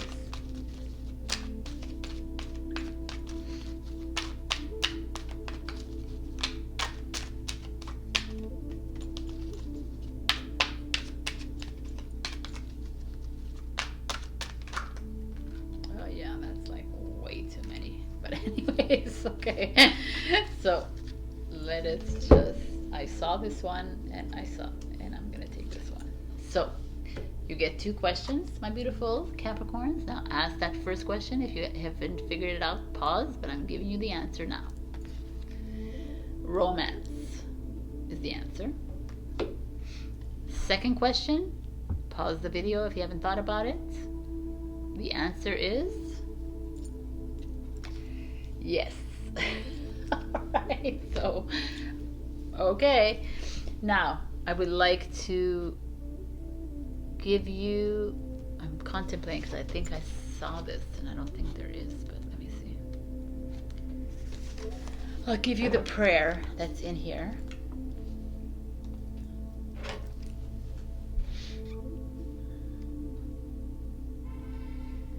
Kuan Yin, you surrender into the perfection of divine timing, like the bamboo shoots preparing for fast growth and the beautiful moon growing full. Sometimes change is not so obvious and yet growth is happening. Please help me realize all is in accordance with perfect timing in my own life, in all of my plans, projects, and desires now. Fill my heart with your love and peace, beloved goddess. Let the wisdom of the bamboo moon penetrate my soul. Om Mani Padme Hum. That is the mantra of Kuan Yin. I will give you this whole thing if you would like to screenshot and read about it. So, beautiful energies. This is awesome. You are heading into what it is that you're supposed to be doing, your purpose, your mission, and kudos to you for going through that crappy-oly part before, and I'll see you on the other side. So if this didn't resonate, check your rising and your moon. Also, please like, comment, and subscribe if you haven't. Comment, because you never know when I give a free reading at the end of the week. I love you and have a beautiful week. Love you. Bye. Hello, my beautiful Aquarius. We got the Dynasty of the Divine Mother. So I'm going to read from the book, but what I understood from this is that you are on the path of enlightenment, yet a lot of you are doubtful of this.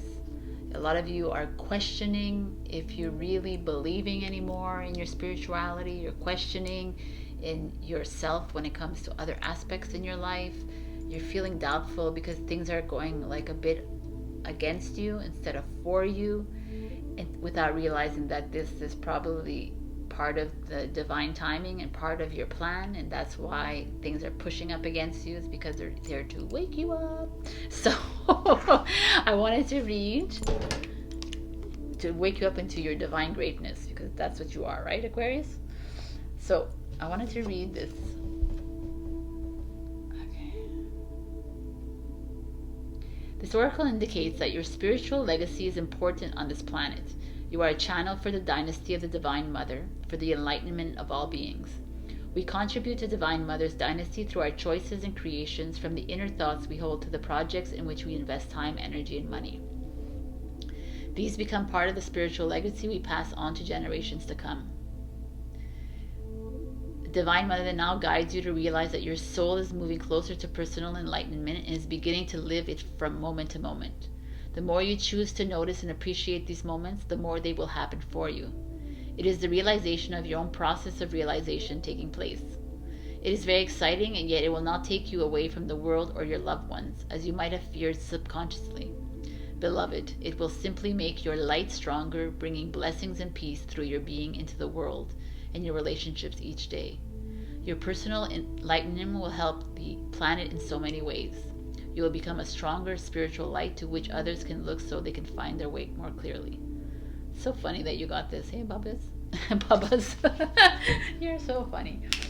Yeah, of course you did. Aquarius gets the, like, you are the light being. You are the lighthouse, which is amazing. So, but I still feel like some of you are doubting it. You're still feeling like that you're not seeing clearly, that you're not trusting in yourself, in your path, in your journey, and yet here they're saying that you are on it. And you know that it was interesting that you said that, because in my intro I talk about how we're the only ones responsible for our reality. If you choose to play in these energies of this reality, then you choose to live in this reality. But this is not a reality. This is an illusion. So once you come to terms with that, then you realize that if this is an illusion, that everything's an illusion, then I can just choose my own reality. I can just choose to live how I want to live, right? I can choose my own illusion, in so many words, right? So very interesting energies. Let's see where you're doubting yourself. The Page of Cups. Cancer, Scorpio, Pisces. The Hermit. Virgo. The Lovers. Gemini. Five of Swords. Struggle. Ten of Cups. Wow, girls and boys. This is awesome. The Emperor. So we got 3 major arcanas. 1 court, a 10 of cups, and a 5 of swords. So you have like some major lessons you're going through, some major karma that's happening for you. So let us see. Let's start. The Page of Cups. Page of Cups is like naively going into something, being innocent about something new that's coming into your life. Could be a new love that's happening in your life. Could be a new friendship. There's just a feeling of you being dreamy about it, like stepping into that portal that you don't believe that you should be stepping into because you're not trusting in yourself. And then the 5 of Swords shows up, which is, the 5 of Swords is like you struggling against this. You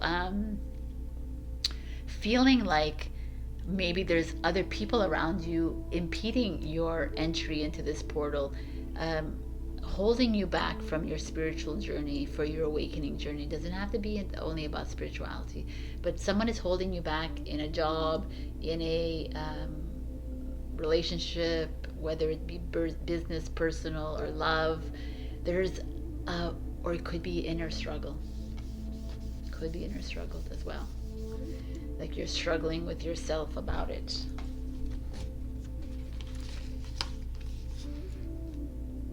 It's almost like in coincidence to this, like you're on the enlightenment journey and it's like there, but you're here.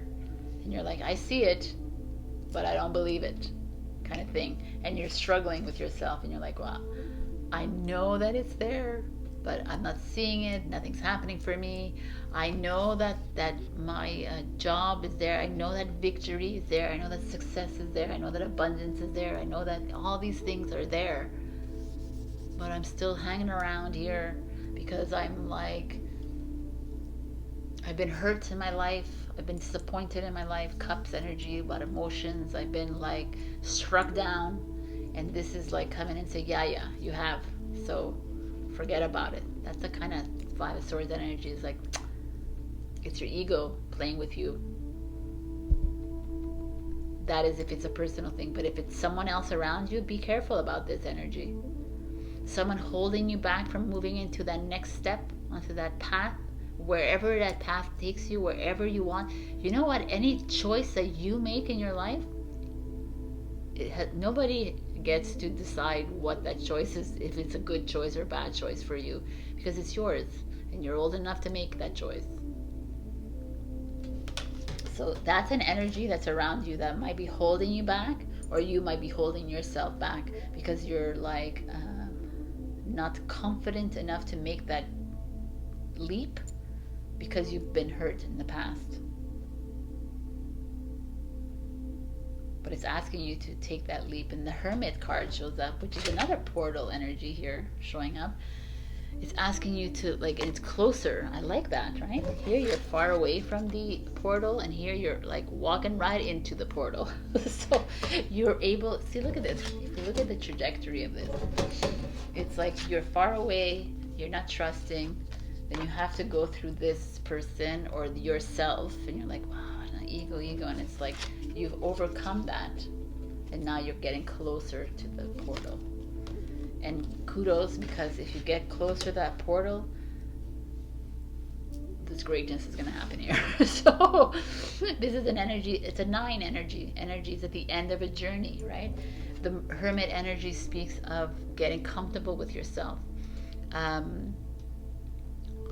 going into that cave and closing your mind, taking a pause, taking a step back, reflecting on what it is that you really want in your life, Aquarius. What is it that, do you really want to be in that job that's boring you to death? And do you really want a job that fills you up, even though it's less money? Do you really want to be in this relationship that's not going anywhere? Or do you really, you know, that's questions. The hard questions is the hermit. You have to ask yourself the hard questions. And you kind of, I don't want to say have to, because have is like obligation, but it's the best thing for you to do, because you cannot remain in this old energy, especially you Aquarius. We need you into this age of Aquarius. We need you rising up, and you are our rebels rising up. If you remain playing in these energies, you remain in these energies. We need you to be that leader, to get that lantern and go through that portal. And in doing so, and doing what it is that you want to do, releasing that ego mind and going with your heart, the Ten of Cups shows up. So the Ten of Cups is like nirvana, right? It's like that freedom that you have, that there's water everywhere. It's like you're free flowing. Your cups are filled. You're satisfying every single part of your journey. You're finding your way. You're releasing yourself from this kind of energy. Some of you, I feel like there is like you could be struggling with a child of yours, with the Page of Cups and the Five of Swords. You could be with someone younger than you, that doesn't believe in themselves, maybe, or that, and you're struggling with that person. That could be like a situation here, but a lot of it is you're struggling with you yourself. You're not trusting your journey, and the moment you do, and the moment you open that door, and you turn that key, and you jump on that journey, and 100% trust in yourself, and 100% belief, and knowing that you don't need to have the answers all the time. You don't need to know where you're going next. None of us know where we're going next. Nobody. I don't care who you are. That's your God, but nobody knows where we're going next. But we have an idea, right? We can have an idea, and if you create your own reality, like I keep saying, then you can have a visual idea of where you're heading to.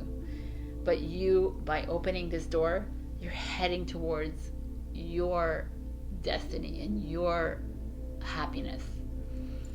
And it could involve love, right? The Lover's card. It could be, if you're single, you could be heading towards this. Love could be coming in once you start to trust yourself. This is a card of love. It's a card of choice. But it's a card of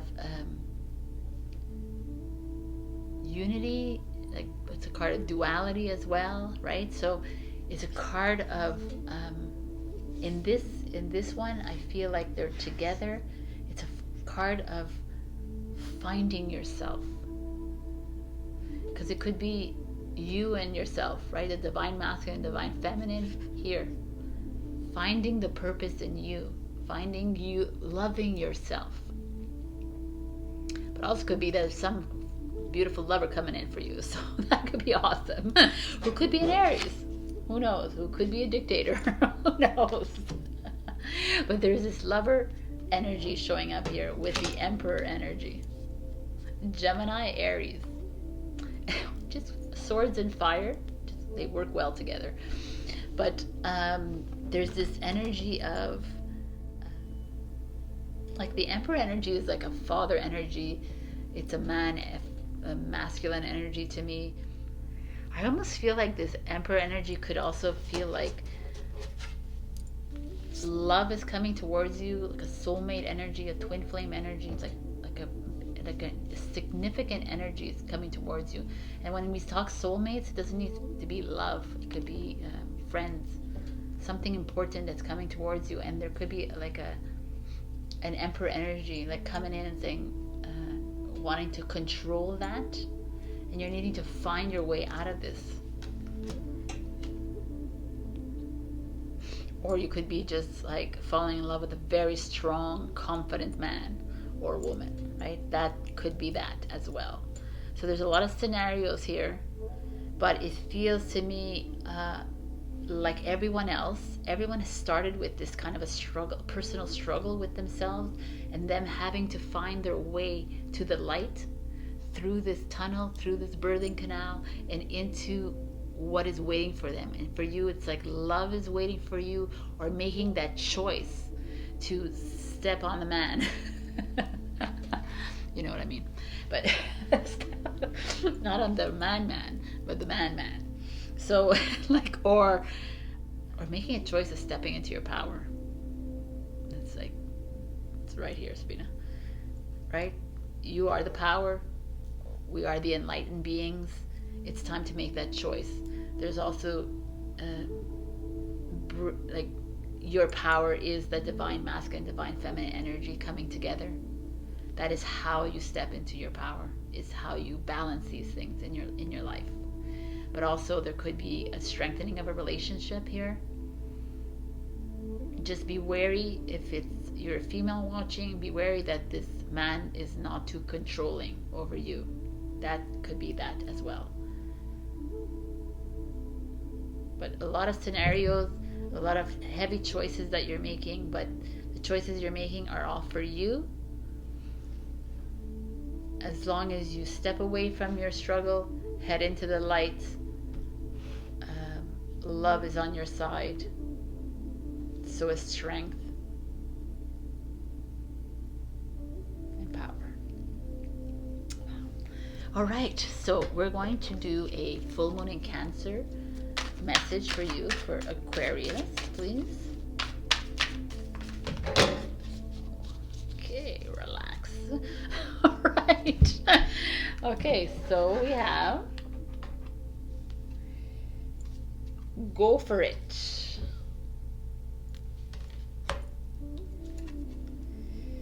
Honor your feelings. Interesting energies.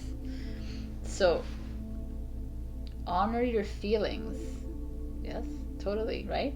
As you're struggling, if you're releasing the struggle, whether it's with someone or personal, honor them. Like, everything that happens for us is for a reason. Everything, by the way, that happens to you was planned by you. And like, you're like, no. I was like, yes. It was planned by you so you can get to where you need to go. Everything. So honor this. Honor the bad, the good, and the ugly, because it's there for you, and you created it for yourself. You created this reality for yourself. You know, the way we're creating this new higher timeline? Well, your future self is going to be saying, oh, well, this is what I created for this. So quantum, think quantum. Go for it. Go for it. Go for it, man. Go for that love that's coming towards you. Go for that power that you have inside you. Go for it. Believe in yourself. Love this. All right. So I'm going to give you another card, which is the angel answers, which are yes, no, and there's messages in here. So keep your questions open-ended, please. Aquarius, please. If you check your rising and your moon, you're gonna get like other messages, your other answers. So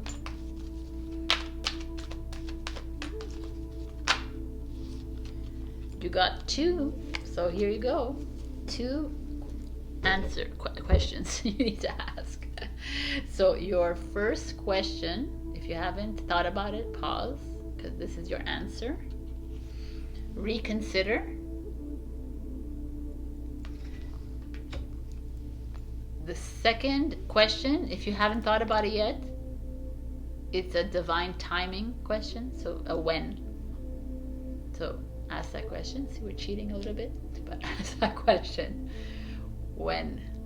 So I will be giving the answer, so put a pause if you haven't thought about it. A year from now.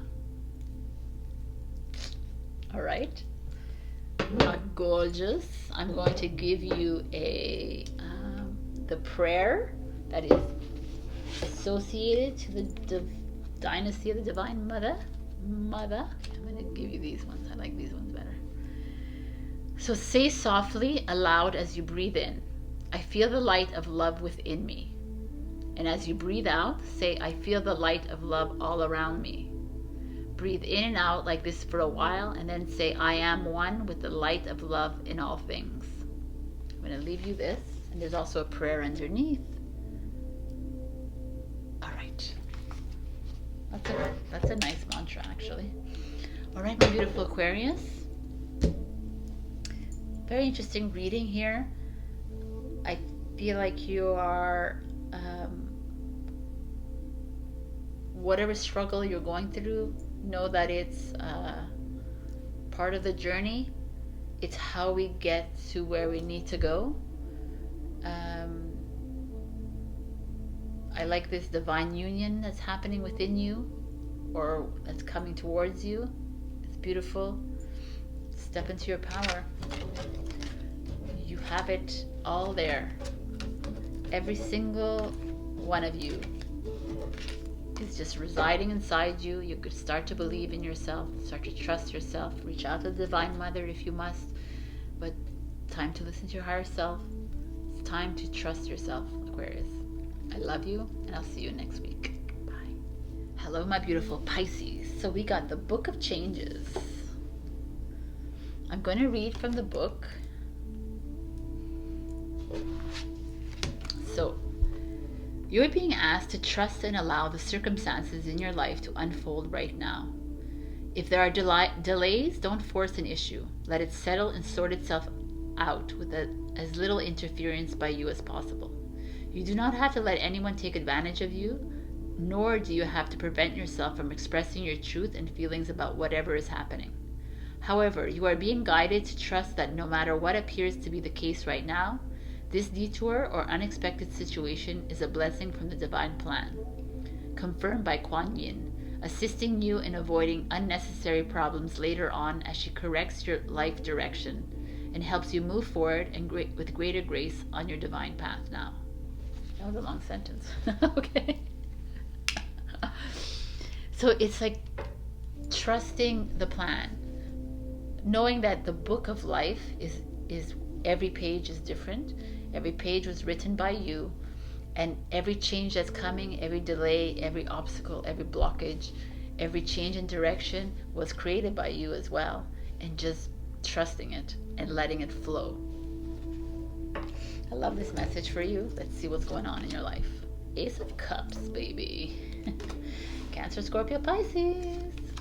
Oops, opening too many cards. Four of Cups, Cancer. The Moon. Oh my God, talk about emotions, man. Emotion, emotion, emotion. Temperance. It's emotions as well. The Six of Wands, Victory. And the Page of Cups. Oh wow, people in the house. We have three cups and a moon, which is all emotional. And then Temperance is fire and fire. We have wands, fire. But the Temperance is all about the balancing of emotions. So, okay. We're in the right sign for this. Ace of Cups. New love coming in. New, or something else. New pregnancy, perhaps, for some of you. New self-love.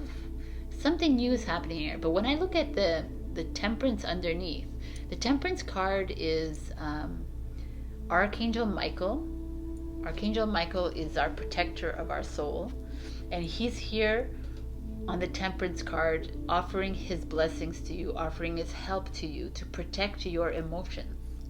So this is like she's like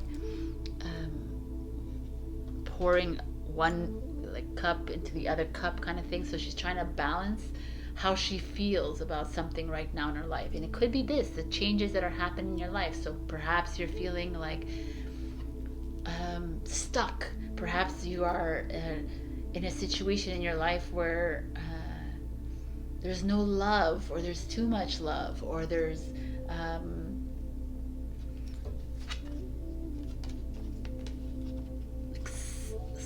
new love has shown up in your life and you're like, I don't know how to deal with this because I'm already in love with someone else. New love has shown up in your life and you're single and you're like, I don't know if I really want to be in love with someone. You know, it's all this kind of change that's happening in your life. Temperance is Sagittarius, very open and freedom, kind of like expansive. Maybe there's this new path that's opening up in your life, like your heart is opening and it's asking you to be more expansive. Could be. I mean, I think it's expansive enough, right, Pisces? But let's see what else is going on here. The Four of Cups energy is this energy of, see, he's sitting there leaning up against a tree.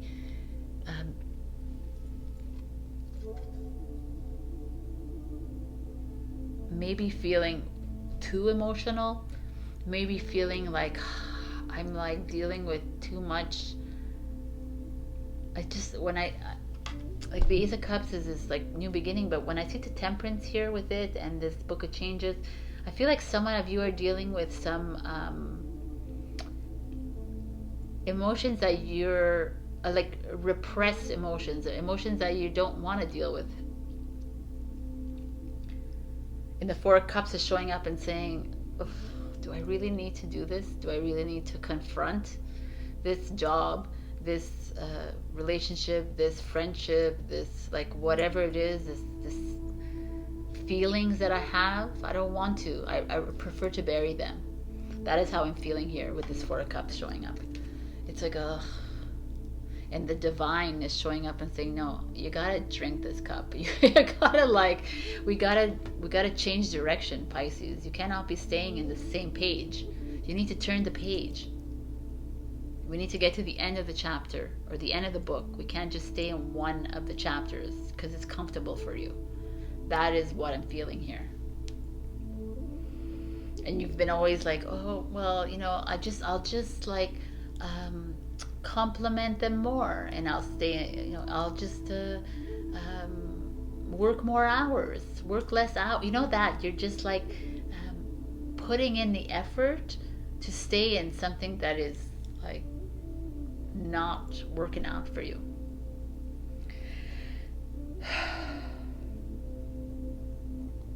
But yet you have the Six of Wands energy, which is victory energy. It's like getting up back on your horse and holding up that wreath and saying, sorry, that I can lead. Let me see this, because there's all these like people behind.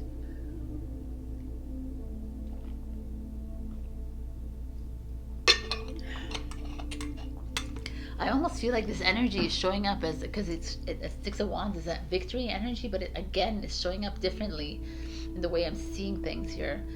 I like you're resisting the change, and you're like saying, you know what, I'm just gonna get up on my horse and I'm gonna go along, and there's all these people behind you, like following you, or like you're like, I don't have to deal with you. I'm just gonna leave you, and I'm gonna take my victory. Kind of like you're accepting a victory without actually dealing with your situation. Because the moon shows up, and the moon is like you, and the moon is are you living in the delusion, which we love to do, Pisces?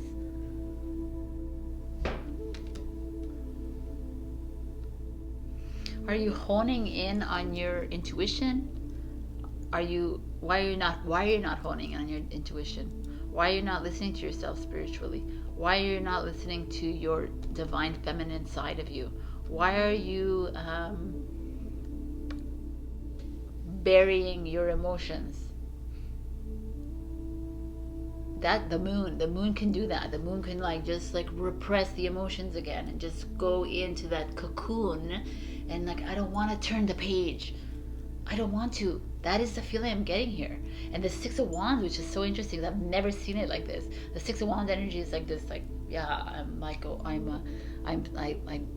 reached success. I've like won the war kind of thing. And this one is not feeling like that to me. It's feeling like you're lying to yourself about winning this war, about this relationship, about this job. You're like, oh no, but there's so many great things about it. But really, it's like boring you, it's annoying you, you're not happy there. There's like, or like whatever, in whatever area of your life, it's just not working, and you keep like trying to make things work all the time. You keep like, okay, no, trying to see the best things in it. You're trying to like work it out in your head, and it's like, no, Pisces. We keep giving you like we keep giving you something to work on, and then you keep like pushing it away all the time. And now you're ending with the Page of Cups, which is you again. It's Cancer, Scorpio, Pisces. But it's this. It's like, it's time to end the book and start a new chapter in your life. So I'm not saying your whole freaking life, like everything that's happening in your life. So obviously there's one situation, which I think is repetitive for the past few weeks. One situation in your life that you keep giving excuses for. You keep going back to it, but it like you're always feeling like this, like you're hungover, like you're in a situation where you, I just don't want to deal. And you lying to yourself by pretending that, oh yeah, I've changed. I've turned a new leaf. I've changed a page. I've ended the chapter. I've started a new chapter in my life. And then the moon shows up and I'm like, no, you didn't. No, you didn't. You could have started a new chapter in your life, but you're back where you started. You're deluding yourself again, Pisces. And the Page of Cups is coming in, and it's time, and now we're giving you the next chance again to move into this next phase of your life, because it's change is hard, change is not easy, but it's the only way out of this low paradigm, this low 3D world that you live in here. You're choosing to continue on this timeline because you're repressing your emotions, you're keeping yourself in the closet, you're hiding from what it is that you need to go. Like I said in the intro, a lot of us had to go through some major ego death, a lot of like release of old habits, limited beliefs, everything. And this is what they're asking you here for a situation in your life, because the Ace of Cups is one situation in your life, one thing that makes you very emotional, one whatever it is that you've like one that is like been like coming at you like all the time, and you keep freaking putting a blind eye to it, and the moon is like, no, it's enough. And now the full moon in Cancer is here, is like, it's enough, it's time to release yourself. And the Page of Cups is like, I'm ready to start a new book of my life. I cannot live in this kind of lie anymore. I cannot live always doing the same thing and never being honest with myself, because I don't like it. I'm always appeasing someone else in my life, pleasing other people in my life, but never doing anything that I really want to do.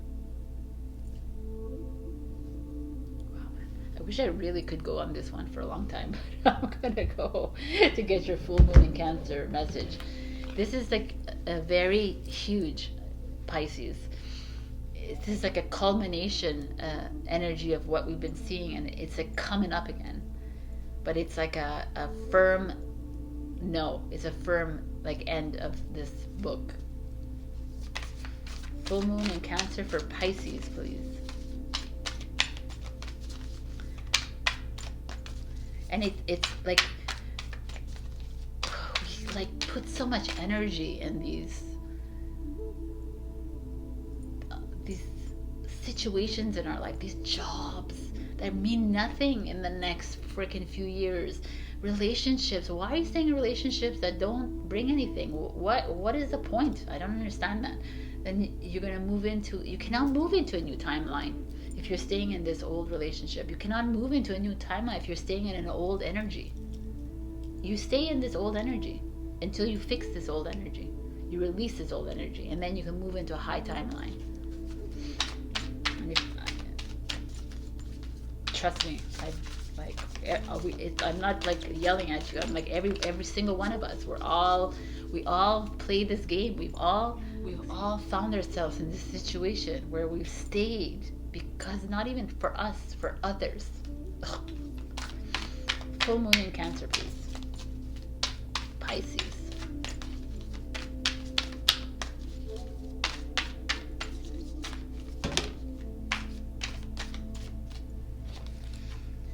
Go for it.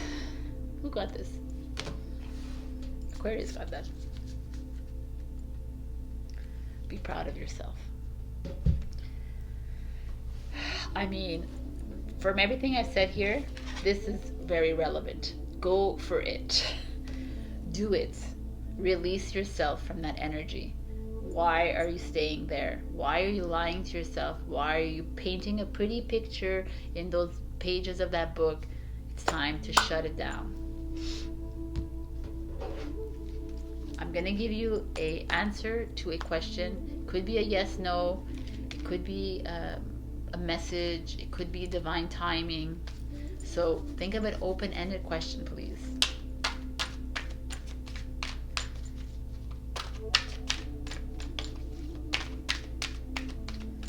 For Pisces, please.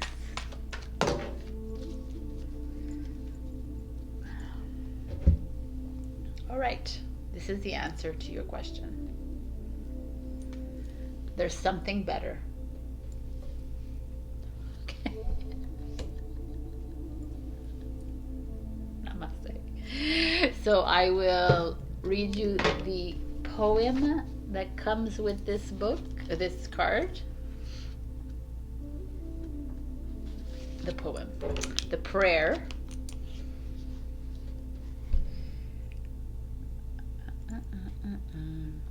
Beloved Kuan Yin, thank you for your blessings of divine grace and assistance through my life as I allow the divine plan, the book of changes, with all its wisdom to simply flow with trust and faith.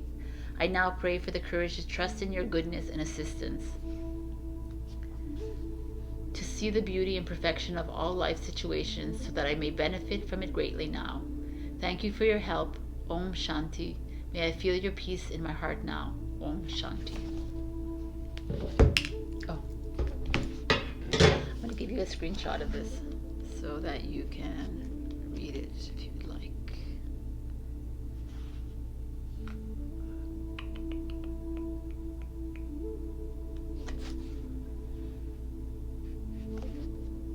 Oh, did I read this? Okay. Here, I'll give you the whole thing so you can read it. Take a screenshot.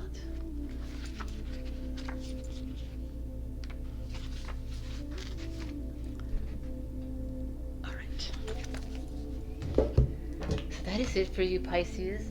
I realized when I was reading that, like, I sound really harsh, and I don't want to be harsh with anyone. I just feel like when I see recurrences of situations, and if it keeps coming back in the cards, it means that the fish that are watching are not doing their due diligence, and it's for themselves, not for me. It's for you. So it's like, it's so important for you to move into a new energy. It's so important for all of us. And we need every single one of you to be able to release these energies, because then we can all collectively move into the higher timeline, the higher consciousness. I love you, my beautiful fish. If this didn't resonate, check your rising and your moon. Also, like, comment, and subscribe. If you leave a comment, there's a high chance of you getting a free reading from me in the following week. I love you. Be kind to yourself. Be courageous. Know that you are a powerful being of light, and these situations are just minor little things in your life. I love you. Bye.